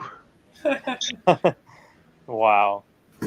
Well, So I'm like, imagine blaming Frozen 2 for insinuating violence. sounds like they need to let it go. Yeah. I don't know. So yeah, but remember the Joker violent, but yet Frozen 2 cost like 28. The Joker is not even that violent of a movie. It's not even an action movie. It's more of a drama. Right. Yeah, and honestly, a little overrated. It is. It's definitely overrated. I mean, I like the movie, but when I watched it, I'm like, yeah, it's good, but it's not as great as everyone says it is. Honestly, what I heard, and then Joaquin Phoenix, like Zach, you are a vegetarian, but like you're not going to sit there and make a speech like he did during his Oscar speech, right? Oh yeah, isn't he also like vegan or something? He is. He's vegetarian, but he started making a speech about like rambling on about how can we take a cow's mother away and stuff like this. He started like rambling. Like it's like, dude, are you high? You know what I mean? Yeah. Like I mean, obviously, as a vegetarian, I do have my stances on the whole thing, but I wouldn't like just randomly go on a rambling speech about like that kind of stuff. yeah, but no, you. You're not gonna yell at a guy who's eating a chicken sandwich, out in public. No, It just seems silly. it's just not something that happens, you know. Now, if he, I don't know, maybe if he cut in front of you or something at Burger King or something, you might, right? But Did you hear about the story with the guy like he went to Little Caesars and his pizza wasn't hot and ready, so he went in there with an AK. what? What? Yes, I think you can look that up. Like the guy's pizza wasn't hot and ready like they advertised, so he took an AK-47 in the restaurant. Wow. I can't imagine being that upset over Yeah. cold pizza. Did they ever hear something called a microwave? Or a toaster oven. Yeah. Did you A bit of an overreaction, I would say. a little bit? Yeah. You should get Fabio to react to that one, right? Oh, that would be Yeah. funny. Well, we had a manager here in town. Okay, this manager, first of all, keep in mind, this manager was the manager of her Pizza Hut. Her husband was co-manager. Okay, so keep this in mind. This was the local Pizza Hut.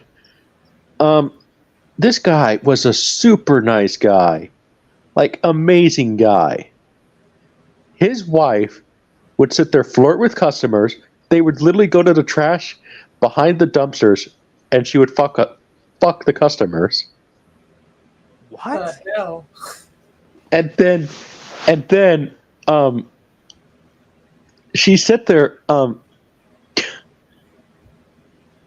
She even tried to do it with me one time, and I sat there and said, "I don't go for dumpster fire."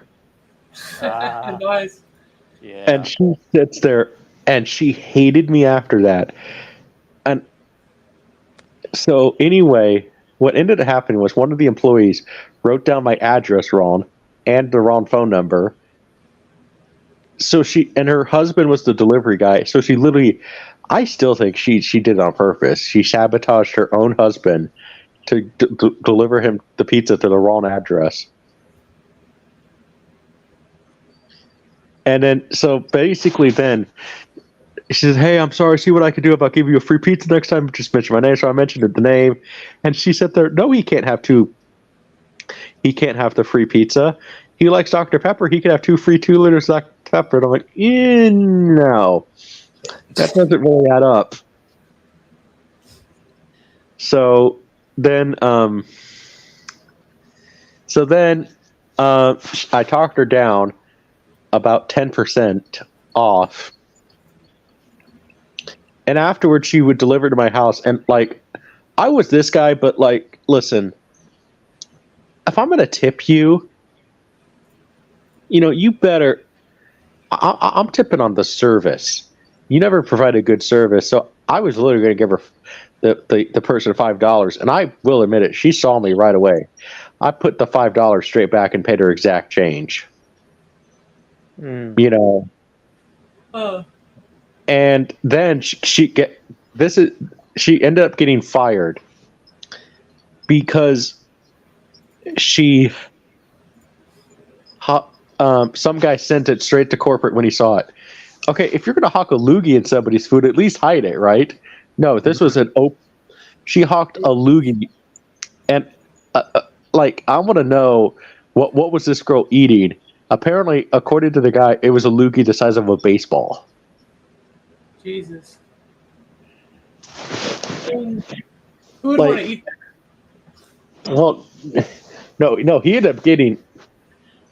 No, she got fired immediately, and the guy ended up getting free pizza for a year. Wow. So I would go there every day for a year. Yeah. So, Zach, what's your reaction to that? Hawking a loogie, the manager hawking a loogie at somebody's pizza just because they don't like them. Like, why?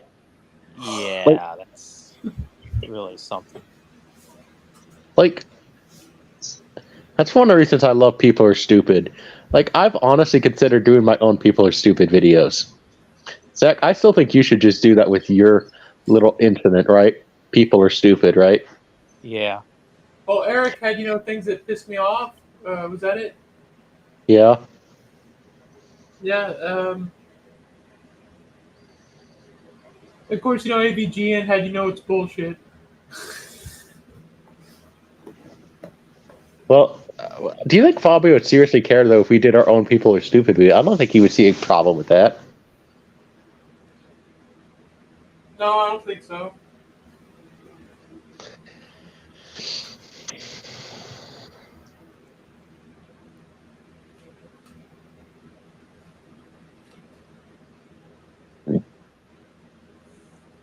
But yeah, I'm sure if I did a video on this incident, I'm sure Sean would. I'm sure he would say something. But We'll you know make what? him. I'm not going to feed into it. If he says something on Discord like, "Oh, you probably did this, you probably did that," I'm not even going to pay no mind to him. I'm just Make going to address him right away in the video, and I'm going to say, crackhead "Sean, I know comment. you're watching, but don't try to get involved in my business." Honestly, if he responds, make him crackhead comment of the day, right? Yeah.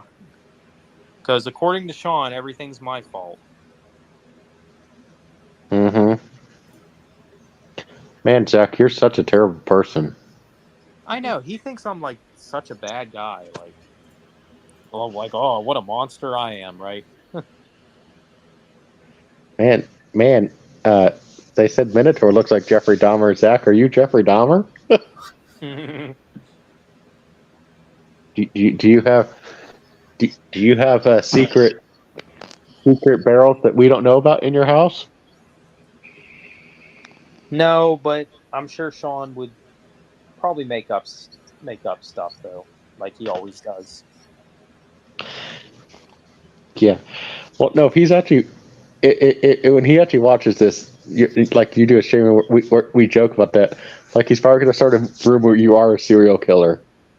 Yeah. Well, if I'm that's the case, sure he has before. I mean, he's on one time on his Discord server. He did say that I had a trafficking dungeon. Seriously? Yeah. you should do. No kidding. Well, Zach, at that rate though, you should just make the next short film, what I did, Serial Killer Part 2, right? Yeah. Yeah, Me- I actually talked about doing a part 2 to your serial killer film.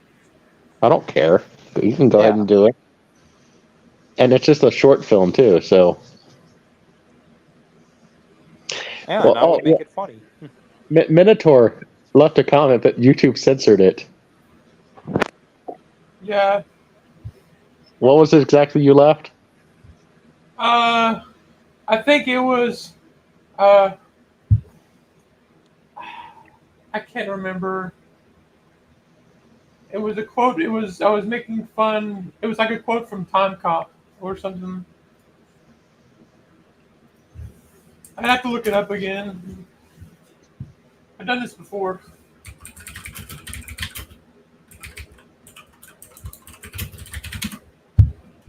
Well, I mean, look at what Larry's haters accuse him of. They literally accuse him of being an arsonist. Okay, well, with Larry. Ty, did you want to hear what I wrote again? Yeah, go ahead and read it. Poor bastard. Tomorrow might have been a brighter day. I hate him.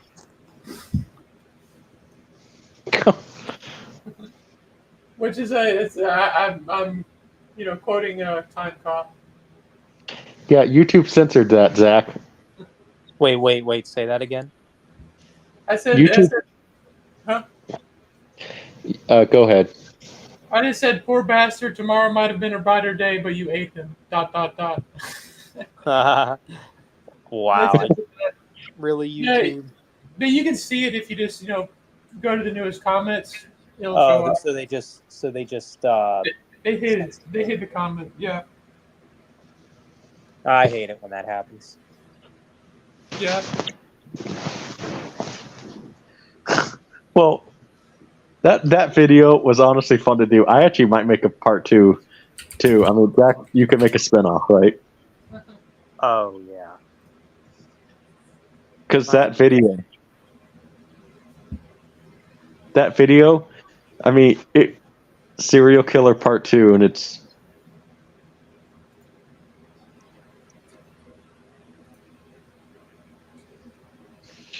Yeah. It could happen. Mm-hmm. By the way, I did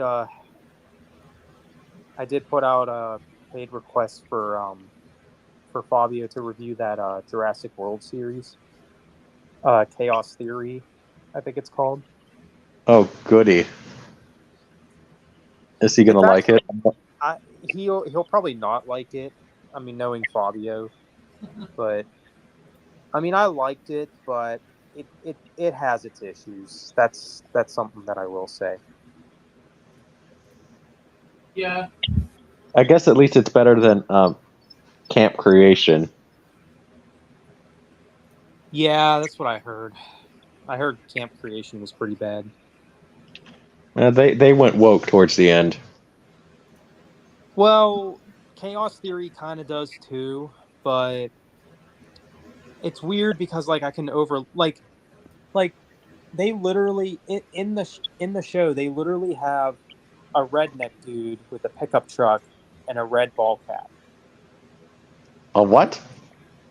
Yeah, a stereotypical right wing dude. Let's just say that. And they have him play like this mean guy, you know. Thought you said the stereotypical redneck dude, and he has a red ball crack or something. Like what? No, red ball cap. Oh, okay.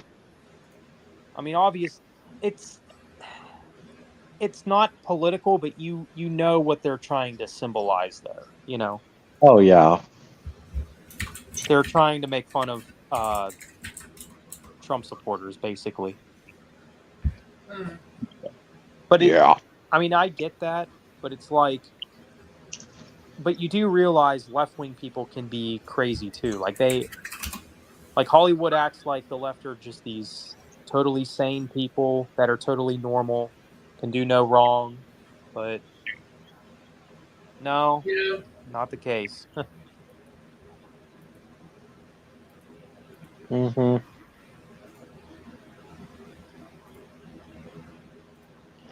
But no, I mean, I still think you need to have him react to some of Sean's comments though about you. Yeah, maybe. It's like, do you ignore it or do you fire back? Or, Well, either or, he's still gonna say his crap. So right. I still have my theory. You know, Well, you should. the thing is with Sean, Wait, he think what's that? I know what you should do. What's that? Do you know anybody that can make a fake link? No, I don't think so. Okay, because here's what you could do. You could sit there and announce on your Discord you made an OnlyFans. and then basically, Well, it's either that or you send it directly to Sean. You made an OnlyFans, and then he would respond to it immediately. But then when he sees the video, I bet I could just type out a fake link, like just type out www.onlyfans/ZachD Productions or something like that, and then nothing would show up. Just basically troll him. Well, basically, what you could do is announce that, but then basically when it redirects you and you rickroll him. Yeah. Oh, that's funny. It's funny to troll Sean because, like, I know how obsessed he is, and it's because when he made that merch thing, which I did send to you. I don't know if you've seen it yet, but I decided to fire back and make a merch for him. That says Happy Easter. He has risen with his logo on it and his name. basically to mock him, since he wants to mock me. So fair, as they say. Mm-hmm.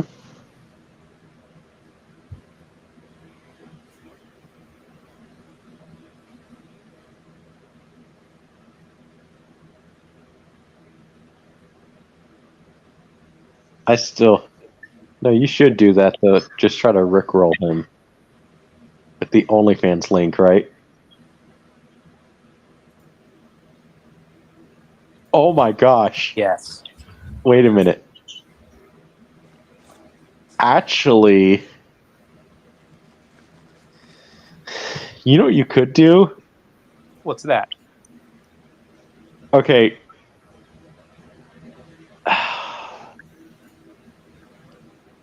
So obviously he would support you because he bought merch from you, right?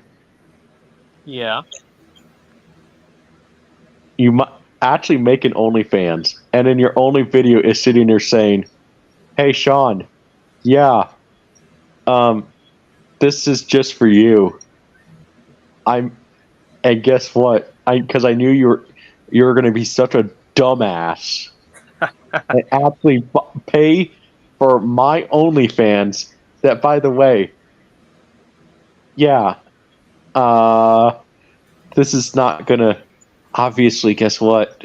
Do you need to pay to use OnlyFans, or no? Um, Because I know nothing about it.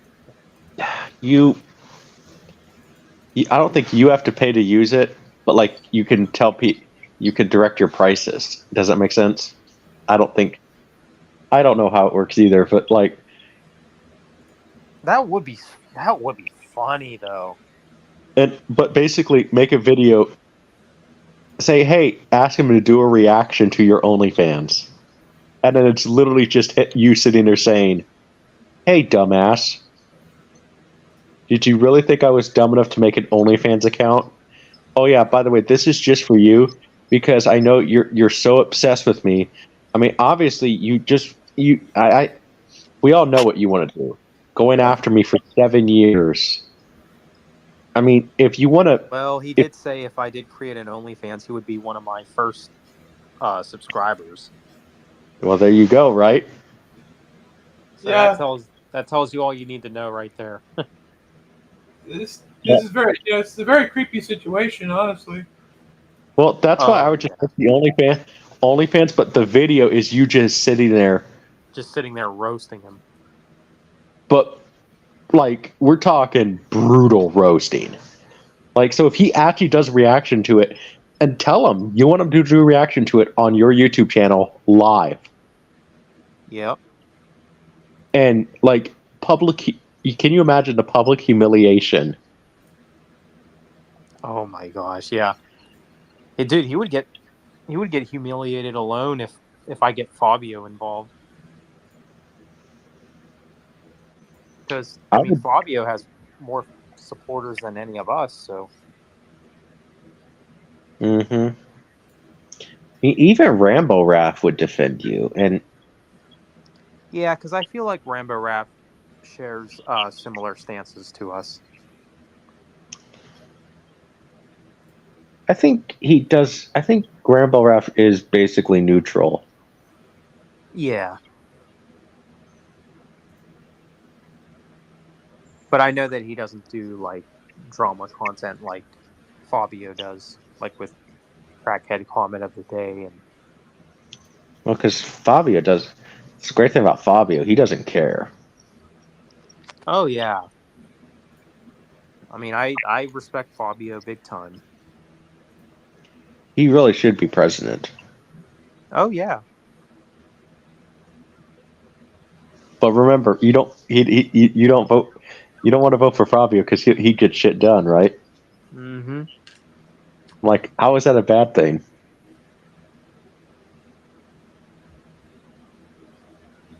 Although if he does, I will say I don't know if I could ever be president because, like, just the amount of people that would smack talk, like countless, like, and Yeah. I mean, I will say I'm the type of person that, like, I feel like I have to say something about every little thing that somebody says. I mean, I've been getting better at that. Like that Schnorpel video, for instance. Like, I didn't even say anything about that. I'm I just I've didn't been, feel like it was necessary. I've kind of always said right now because people have told me I should run. I said, ask me when I'm 65 and retired. Yeah. Because not gonna lie, when I was younger, I did run for president, but I don't know about now. I I just mean, I just don't think I'd be able to take the heat, you know. I think I could take the heat. It would be more. I think I would make a dumb joke that like a member of Congress would find offensive. Probably. Like I um I don't know. I don't think Zach's played them, but Minotaur, did you ever play the Sam and Max, those video games? Sam and Max. They sound familiar. I don't know if I've ever played them. It's about it's about a dog and a bunny who are freelance police. Oh wow. And the bunny is psychotic, like actual psycho. And in the game, the bunny becomes the president. And they sat there and said, Congress doesn't like me too much. My approval ratings aren't good with them. And they say, why? Because I wanted to drop the bombs on them. I mean, so what is the gameplay like in the Sam and Max games? It's Telltale. It's point and click. Oh, okay. Yeah, I played some point and click games when I was younger. They were pretty fun. Oh my no! Honestly, Zach, even with you not liking that like edgy sense of humor, I think you would get a kick out of some of the jokes in Sam and Max. Yeah. Because like, oh my gosh, they are some of the jokes that they, some of the jokes I don't know if you could really get away with now.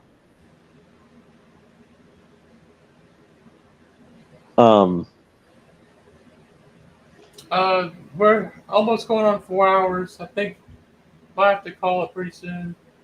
Yeah, That's all right. It's getting pretty late. But it's a pretty fun stream. It's my first live stream. yeah, do it more often, right? Yeah. Yep. I would say so. I'd send the link to Fabio next time, right? Sure. Although Zach, Oh, I've sent him the link a few times. He's never joined. I feel like I have to really plan it out if I want him in the panel. well, you know what? See, ask him. Say, hey, when are you free? I really want to have you join a stream with me. Yeah. Maybe See in what July.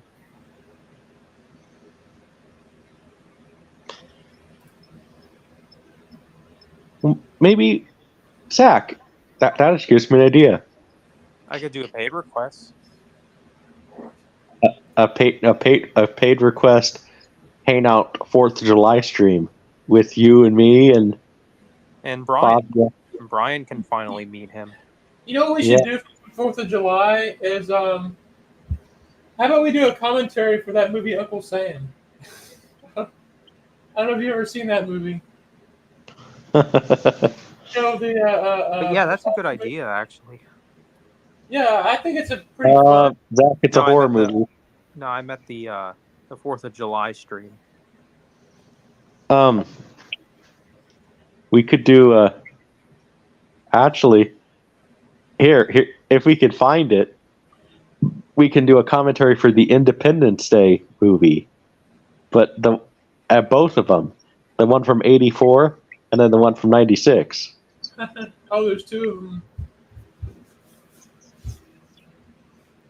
And I think there was a sequel, but it doesn't exist, right? Oh yeah, let's not talk about that. Mm-hmm. But I mean, what about you think you'd be up for maybe Uncle Sam? I don't know. I don't know where to find it. I don't own the movie, but I'm sure I could find it somewhere free. I'm wondering, like, is it free on Tubi?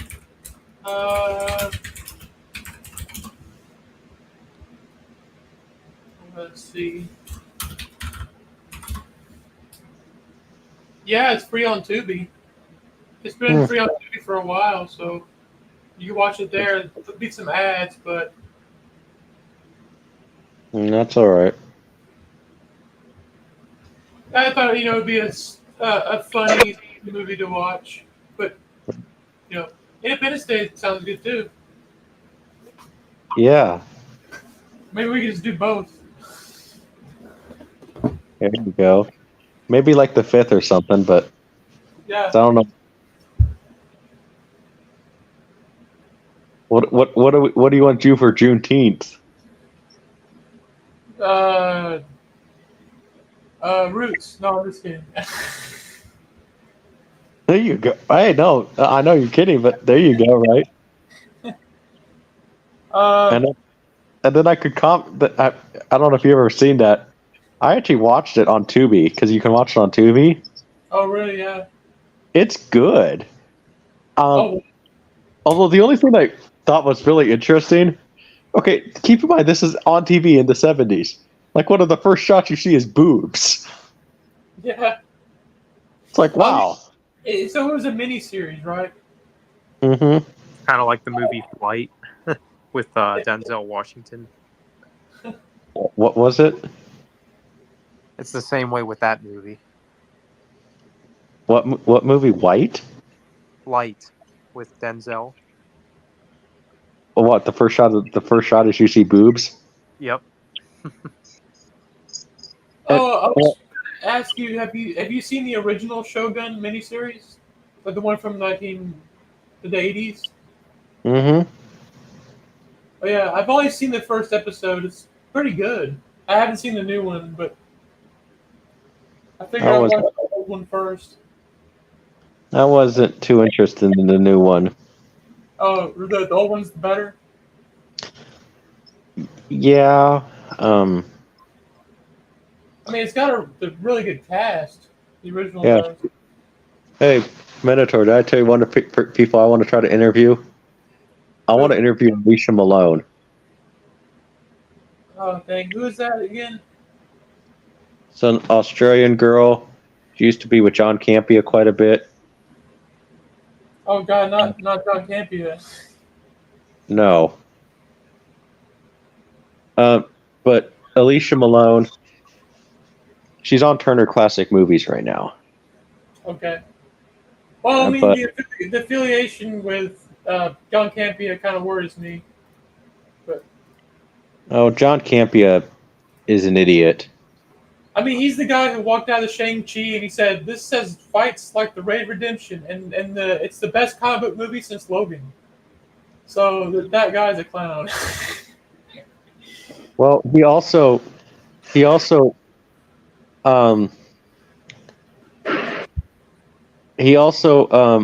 has just he's also just said some stupid stuff too. Other than that, like he said that he started defending the How to Train Your Dragon movie because they cast it. I mean, she's not all the way black, but like a half black girl to play Astrid in the movie, and people were complaining. I'm on a mission to lose 70 70,000 subscribers because I think that there's all you racist pieces of shit that sit there yell woke, woke, and like it's like, dude, I get it, but like you guys aren't even using woke in its proper term. Do you guys know how woke?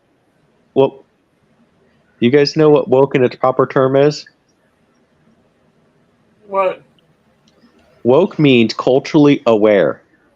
And it was a word that Africans used to basically, in the Underground Railroad, you know, when they were escaping slavery, hey, this guy's woke. It was a code. So guess what? I'm woke by its old school definition, not the new school definition.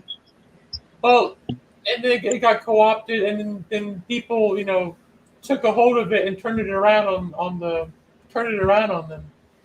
Yeah. So Zach, I would say you're woke by its old school definition, right? I suppose so. That's interesting because I did not know that about the word. It's pretty cool. Yeah. So because hey, Zach's more woke than me and. I mean, John Campia, he literally is a shit. Because why? Because why, Ty?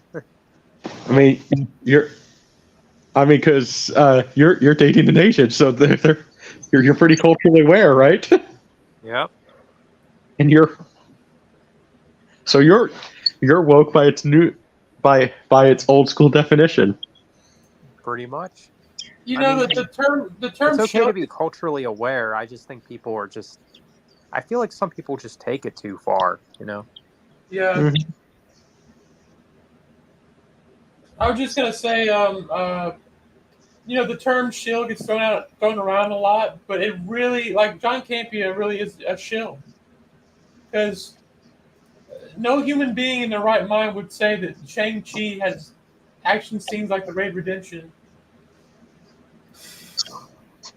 Shang-Chi is just Marvel's version of a Jet Li movie. Yeah. That's the best way to describe it. I mean, if I wanted to see martial arts or no. You know what Shang-Chi is? Shang-Chi is a bad Bruceploitation movie. That's what it is, right? It starts like Bruce Lade. Bruce Lee. Well, that actually was one, but yeah, was Bruce Lee or something? One of them. Yes. No. It stars Bruce Lade, or Bruce. No. Bruce did not get laid. Or it starts like Bruce D. That's he's not even capable of having Lee. It's Bruce D. I think my dad might have bought some of those movies and he thought that it was a Bruce Lee movie, but he looked closer and it's like, oh wait, that's Bruce Lee. Or, it's not Bruce Lee. It's like one time my dad bought he thought it was Back in Black by AC/DC, but it was actually a tribute band. That's funny. Yeah. Sounds like. Have you ever been fooled by like you bought a CD and thought it was the actual band and it was a tribute band? I've been starting when it comes to situations like that. I've started to pay more attention to, like, before I buy a CD. If I've never seen that album from a band before, I'll research it like on the spot. Oh yeah. So this is funny. There was one time I was at Family Video. My dad's picking out we're supposed to be picking out a movie. I picked out a movie. I was a stupid teenager. Because the person was not doing their job correctly, they put the wrong movie in the wrong section. And I sit there, hey, Dad, can I get this movie? And it was literally Girls Gone Wild. That's hilarious. It was right there in the open. And it's like, remember when Norm Macdonald said he ordered Pulp Fiction on video and he got Pulp Friction instead?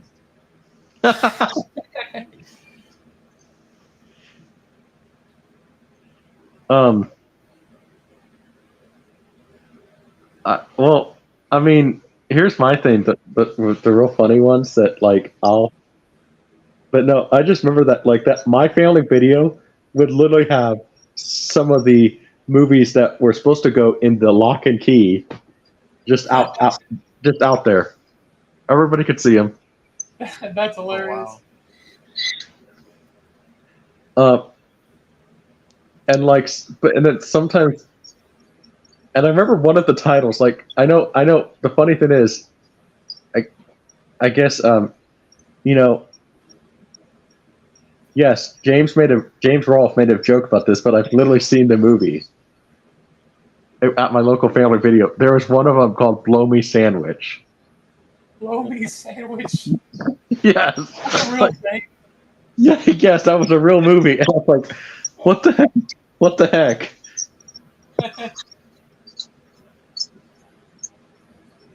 I don't know if I really want to see this movie. Yeah.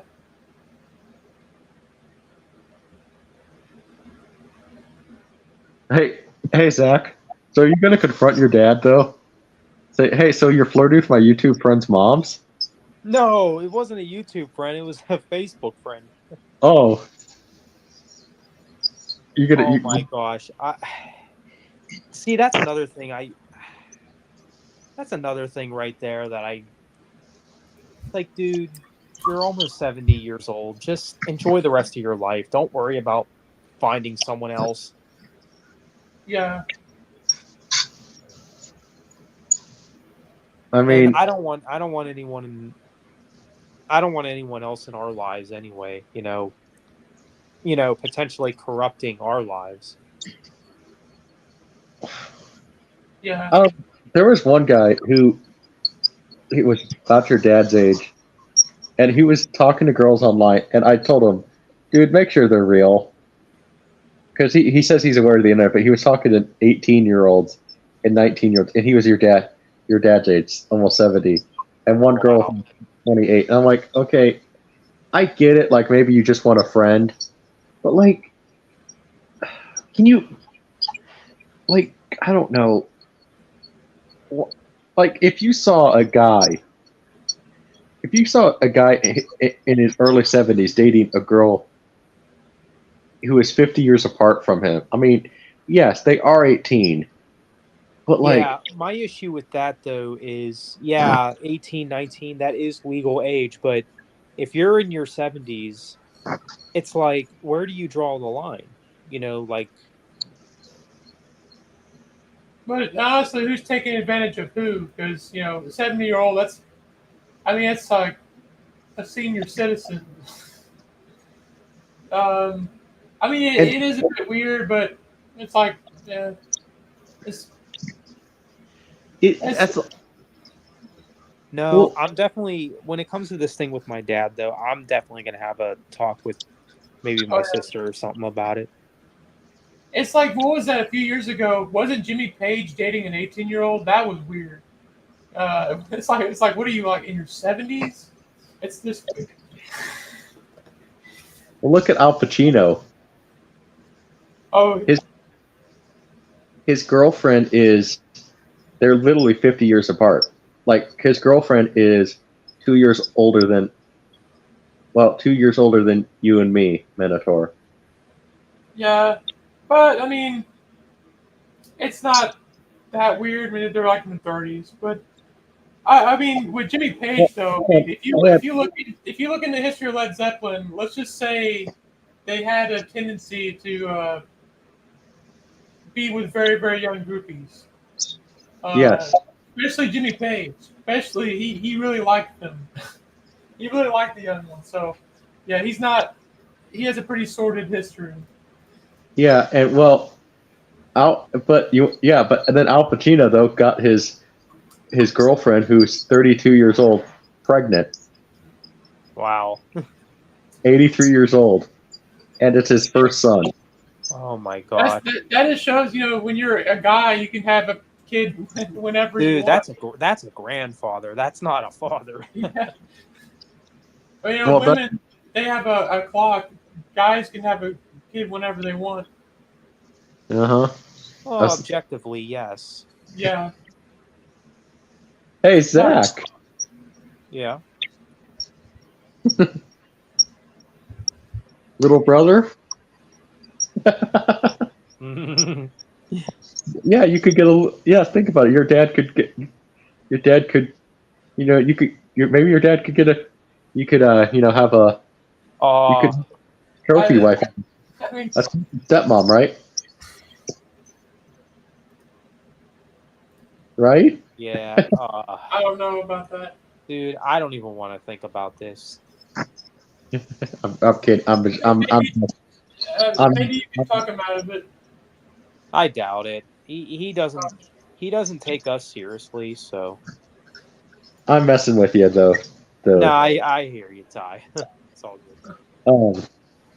But no, I mean, if he's almost 70, it's like, dude. I mean, I get it. I mean, if he had a, if he maybe if he had a friend or something, like a friend. Like if he's really that lonely, it's like we, your kid still exists, so Go to a coffee group.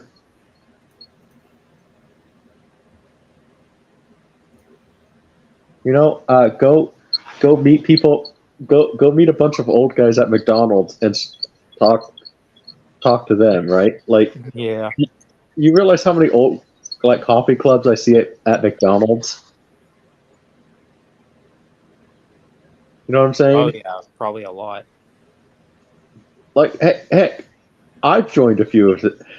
When I was at working, I joined a few of those because I'd rather talk to, guys in their 70s a lot of times versus people my own age. Yeah. Well, So the church hasn't really been doing him any good then, because it's like, why isn't he making friends there? And that's another thing. I thought about exposing the modern church too. yeah. And speaking the truth about it.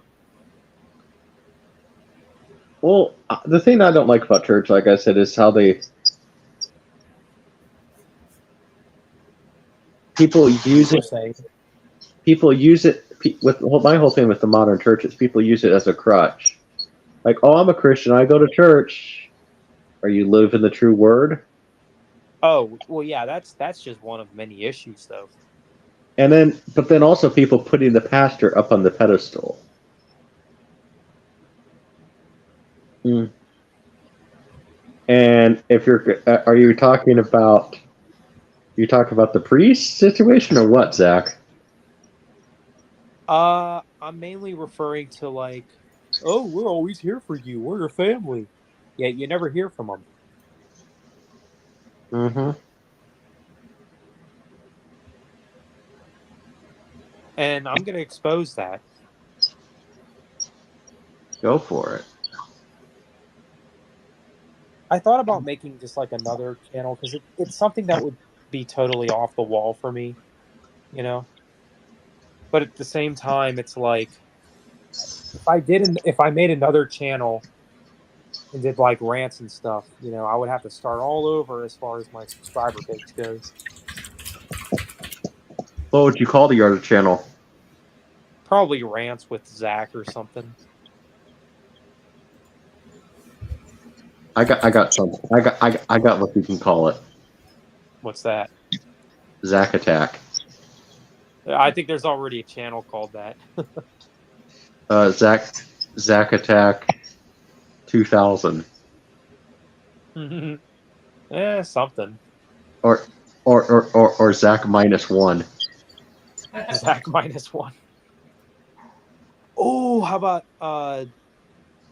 Zachzilla? Right. Zach, giant monsters all out attack.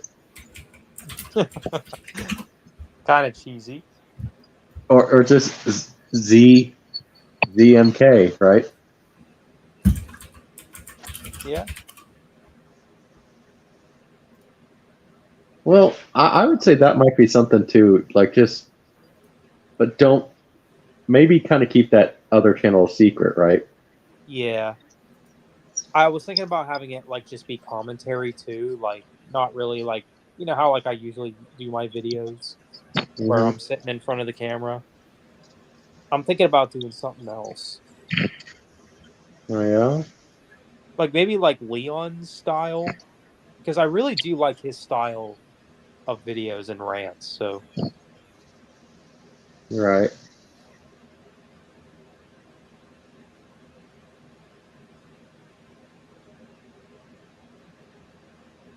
Um, I would, if you want to start a second channel, that would be good. Just just tell people don't shout. You don't want any shout outs because of Sean, right? But yeah,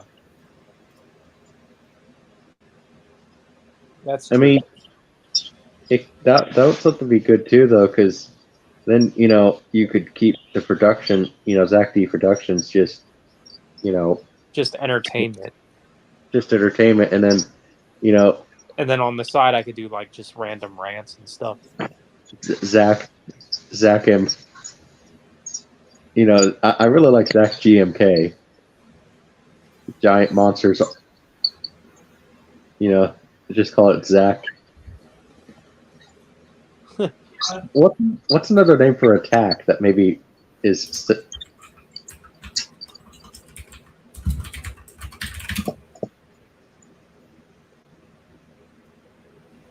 Zach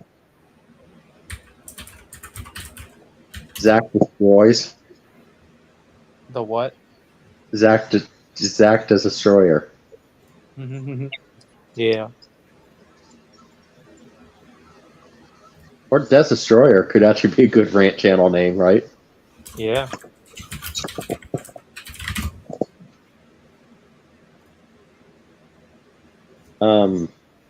But no, I would just keep it a secret because Oh yeah, because the idiots like Sean. Well, to be fair though, if Sean even shows up to it though, then that's when you just sit there making crackhead comment of the day, right? Oh yeah. But then again, no, And I don't if know. I did call out the modern church, he would be shocked by that. He'd probably be like, "Oh, I thought that you liked the church." Zach, I subscribe to your channel. I don't know why I Oh. wasn't already subscribed, but yeah, Oh, okay. Thank you, man. you're welcome. Yeah, no, he's on Fabio's streams quite a bit, so Okay. Yeah, the last time I showed up late though, because I was out for a while.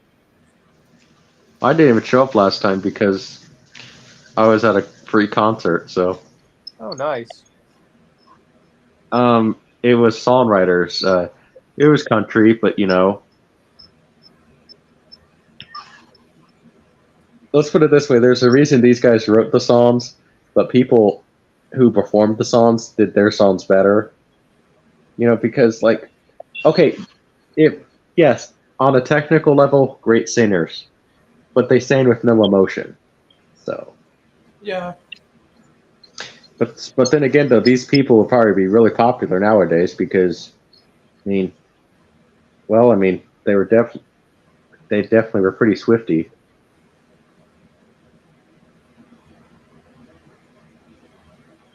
You didn't nobody caught on to this my stupid joke. No, I guess not. Swifty. Yeah, they Oh, were like definitely. Oh, Taylor Swift fans, yeah. I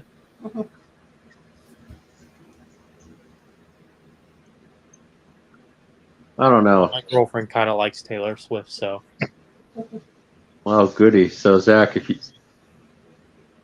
hey, I'm that's gonna when try. Like when I go see her, I'm gonna try to get her into the music I'm into, because you you do, know, Zach. with rock and metal, there's so much variety to it. It's yeah. Well, you know what you do, Zach. You make her a what's up. compromise. Like the girl that I'm pursuing, she's into the bro country. So like I told her, I told myself, okay, listen, I'm willing to go as a man to a Luke Bryan concert. We'll buy the tickets. I'll buy you whatever you want for concessions if you agree to go to maybe some Def Leppard, right? Yeah, that's fair. You know, Yeah, what is it? I've only heard one Luke Bryan song. It's the one that goes, "Rain makes corn, corn makes whiskey." It's just a really cheesy song. Yeah, well, It's hilarious. I don't know though. Kenny Chesney might be where I draw the line. I'm not going to listen to a song about a guy who wants to fuck his tractor. That's hilarious. Like Zach, have you heard that song? I want to say I did. He thinks my tractor's sexy. Like it's literally about a guy who wants to fuck his tractor. I'm like, no, that is. When it comes to sellout country, isn't like Tim McGraw up there? Because isn't he like doing very poppy country stuff? I mean, a lot of his stuff doesn't even sound like country. It sounds like a straight up pop song. I honestly would rather could take Tim McGraw over Luke Bryan. because at least Tim McGraw, I mean, sometimes sings with Faith Hill with his wife. Oh, okay. So,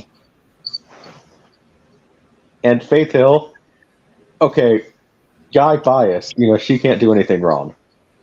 Although, did you see that some girl sits there like because Tim McGraw wears those tight jeans and like an open shirt, and some girl sits there grabs Tim McGraw's balls and here's Faith Hill. Don't, and in her thick Southern accent, don't you be grabbing my husband butt nuts. And it's like, wow.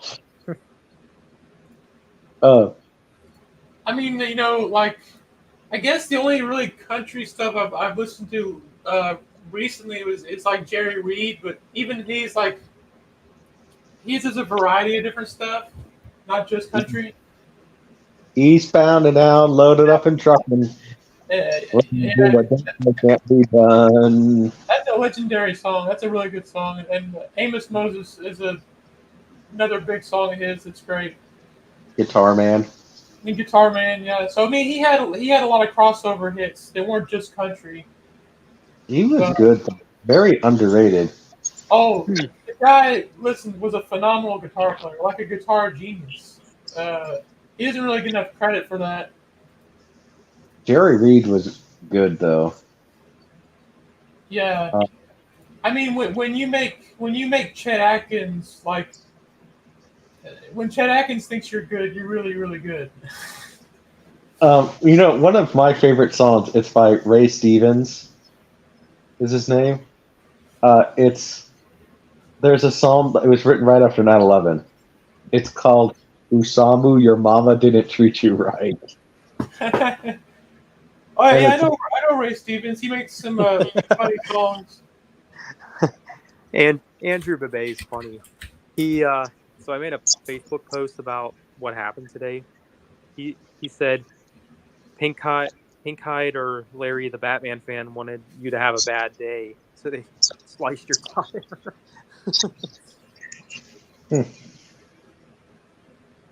Yeah, Larry the Batman fan, Minotaur. Yeah. Is this YouTuber? Okay, it's like one of those like respect me type YouTubers because I'm a Christian. It's like, dude, I get it, but like, well, what do you mean? What kind of a Christian is he? Protestant, Orthodox, Catholic? I think Baptist. Oh, okay. See, my family. According to Brian. Here's my thing. Guess what? No wonder my parents got a divorce. My mom's a Catholic. My dad's a Baptist. So I grew up on the opposite end of the spectrum. So no wonder there was a divorce, right? Right. Oh yeah, it's a big difference there. Yeah. Well, I'm non-denominational, and the girl I'm pursuing, she's a Methodist. The thing is, I'm just too lazy to dig into all the church history and stuff. It's like, I don't know. As long as you listen, I don't judge people on their religion. I mean, I guess you and me, I think we follow what Lemmy believes. Yes, I'm racist towards assholes. Yeah, racist towards assholes. Oh yeah, and when you said that, didn't Sean say, so you are racist? Yes. Oh my gosh. Well, Yeah. what are you trying to say, Sean? I mean, I should have told him.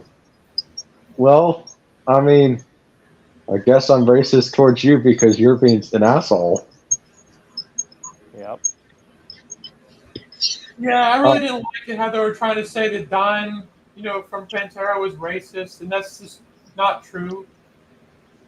I never seen him say anything racist or do anything racist. Well, I think that the stuff with Pantera is due to the Confederate flag stuff, and I well, mean, yeah, Phil Anselmo is racist, though. well, yeah, well, listen, Phil is Phil. Phil is yeah, nuts. because didn't he say at one of his shows one time, "White Power" or something? Yeah, and he's like, well, it's just the energy, and I just did it in the moment, or whatever. I don't care. But Dime was really not like that. Dime he's way different than Phil. And just because he had a Confederate flag on the guitar doesn't mean he's racist. And besides, like honestly, I'm not even gonna lie. I think the Confederate flag looks cool, has a cool look to it. Even though I understand how some people have objections to the It meaning of it. doesn't. The Confederate flag does not mean what Yeah, it meant in the 1860s. It's more of a sign of rebellion now, right. and it's just like the term woke has evolved. I mean, there's a video of Lemmy. He had a cap on. It was a Confederate flag. I'm Well, sure well, look at Lemmy. He wore Nazi got hats a and cross on his guitar. It's because he liked World War II history. Just he was a history buff. hmm well, Um, and Lemmy. I think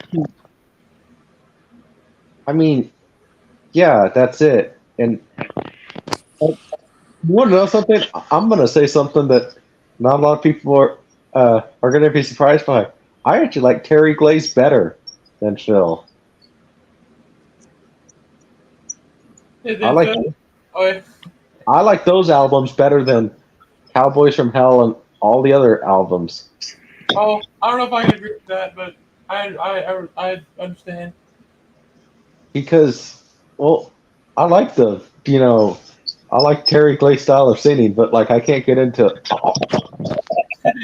well, you Well, so know. yeah, I mean, when Phil, like, if you listen to the album Power Metal, the one before they did Cowboys, Phil had a really like high, um, almost Rob Halford type voice, but he blew it out, and that's why he had to start doing the death metal growls and stuff. Um, Yeah, no, that Powerhouse was a good album. I do agree. He did have that Ralph Halford type voice, but he didn't yeah, take care of his voice, and I refuse to see that that tribute band that Phil's doing now. yeah. I mean, uh, I don't have anything against Zach doing it, but I mean, it's not really Pantera. It is basically just a tribute. And I don't Yeah. even. Although I'm okay with them touring, but if I hear that they're putting out a new album, I'm like, no. No, yeah. Yeah, we don't need another one, especially Like if without the original band members. and if they put out a new album, I mean, now, hey, the only way I would probably consider buying the album is if they literally title it Pantera Commercial Suicide, because at least they're acknowledging it. But then it's like I'm probably not going to buy the album. I'm probably going to download it. Maybe I'll piss off Lars and download it from Napster, right? You know what's terrible is that people go to people desecrate Dimebag's grave with swastikas and stuff. It's just extremely disrespectful. Then people have to clean it off. You know. Why? And why did they do that? Well, because they think he's racist, so they desecrate his grave. Wait, With who? Dime. They go. They sometimes I've seen a video of these people cleaning off swastikas off of his tombstone. Are Uh, you serious? I I'm didn't hear not about that. joking. Yeah, there's people that vandalize his grave probably because they're pissed off because they think he's racist. And I'm just sick of that. There are probably people like Sean. At Like that like rate, like Zach Wild said, he said that Dime was like Santa Claus with a pink beard. The guy, you know, did not have a very bad attitude towards anybody. so then basically, the I hope liberals from those vandalizers got in trouble. Yeah, I don't know you who it know, was. This a woman. She was a fan. She's a fan, and they go to his grave and clean all the markings and stuff off people left. at that rate though, shouldn't you just maybe I don't know at that rate though at that rate the family could just make it remove the grave, and Yeah, that's where he's buried, but like just so people can't do that. But like that's like whatever happened to human decency? Like we obviously know you don't. Like, it's okay to put like money on graves or like a toy car or something, but don't sit there and paint on the graves or pee on the graves. I mean, yeah, unless now the only time I would art now like if it's like I don't know if it's like Charles Manson's grave or something. Yeah, go ahead and pee on his grave. 'Cause who cares? exactly. Or Jeffrey Dahmer's grave. Go ahead and pee on Jeffrey Dahmer's grave or paint a swastika on his grave, right? But like, why Dimebag Darrell? Or like, I mean, I'm not even the biggest Pantera fan, but like, that's just Yeah. stupid. I mean, I would say You know Dime was what? like, You know what? Desecrate the grave of the guy who murdered him. yeah, exactly. That guy. Yeah, like desecrate that grave, right? What Right, Zach? didn't that guy Yeah. think, like? What's weird is that guy who killed him. He was mainly gonna go after Phil, right? But he just decided to go after Dime because he said something like he thought that they stole his lyrics or something. He was crazy, and he thought that they stole his lyrics. The guy was just nuts. Well, Phil wasn't even playing, right? No, it was Damage Plan, right? Like it was. So I guess because he couldn't kill Phil, he went after Dime, which is very odd. If I'm getting that story correct. I mean, in retrospect, I'm not wishing death upon anybody, but like maybe maybe he should have gone after Phil, right? Yeah. Well, yeah, it seemed like he was the one causing a lot of the problems. He caused the breakup. To me, it seemed like that because alcohol and not showing up when he's supposed to. So, do you think Pantera? Do you think? Do you guys think that if Dime lived, that Pantera would have gotten back together? Maybe not with Phil, but maybe they would have found somebody else. There's a possibility. Who would have they gotten? Is the question, right? Yeah. Maybe I was thinking maybe Dave Mustaine, but I don't think he would be a good fit. Oh Oh, no. you know what? Maybe Burton C. Bell, because he's no longer with Fear Factory, and I think he would have been a good fit for Pantera. No, I'm just gonna say this one just because like I like the he's one of my favorite singers, but I don't know if he could do the I don't I don't gosh I'm trying to think of something he could do that the Cowboys from Hell and all that stuff, but like to me I think it'd be interesting if they got somebody from both eras that could sing Terry Glaze and Phil and Soma, so you need somebody like that. Yeah. Hmm. Even though I believe with sadly Dime, he disowned everything before Cowboys. That's why they never really played anything like that. I would have at least liked them to play something from power metal because there's some good songs on power metal. There really is. Oh yeah. So I don't think they deserve to be forgotten. Yeah, power metal's not a bad album. No. No. I hear a lot of Megadeth influence on that album. Like they were listening to a lot of Megadeth. You know what? Yeah, I should probably head off here, though, guys. It's getting kind of late. I got a few things to do. Yeah, I'm just gonna end it here. But it's been fun. It has been. Yeah, thanks for having me on. Yeah. See ya. See you guys. See you later.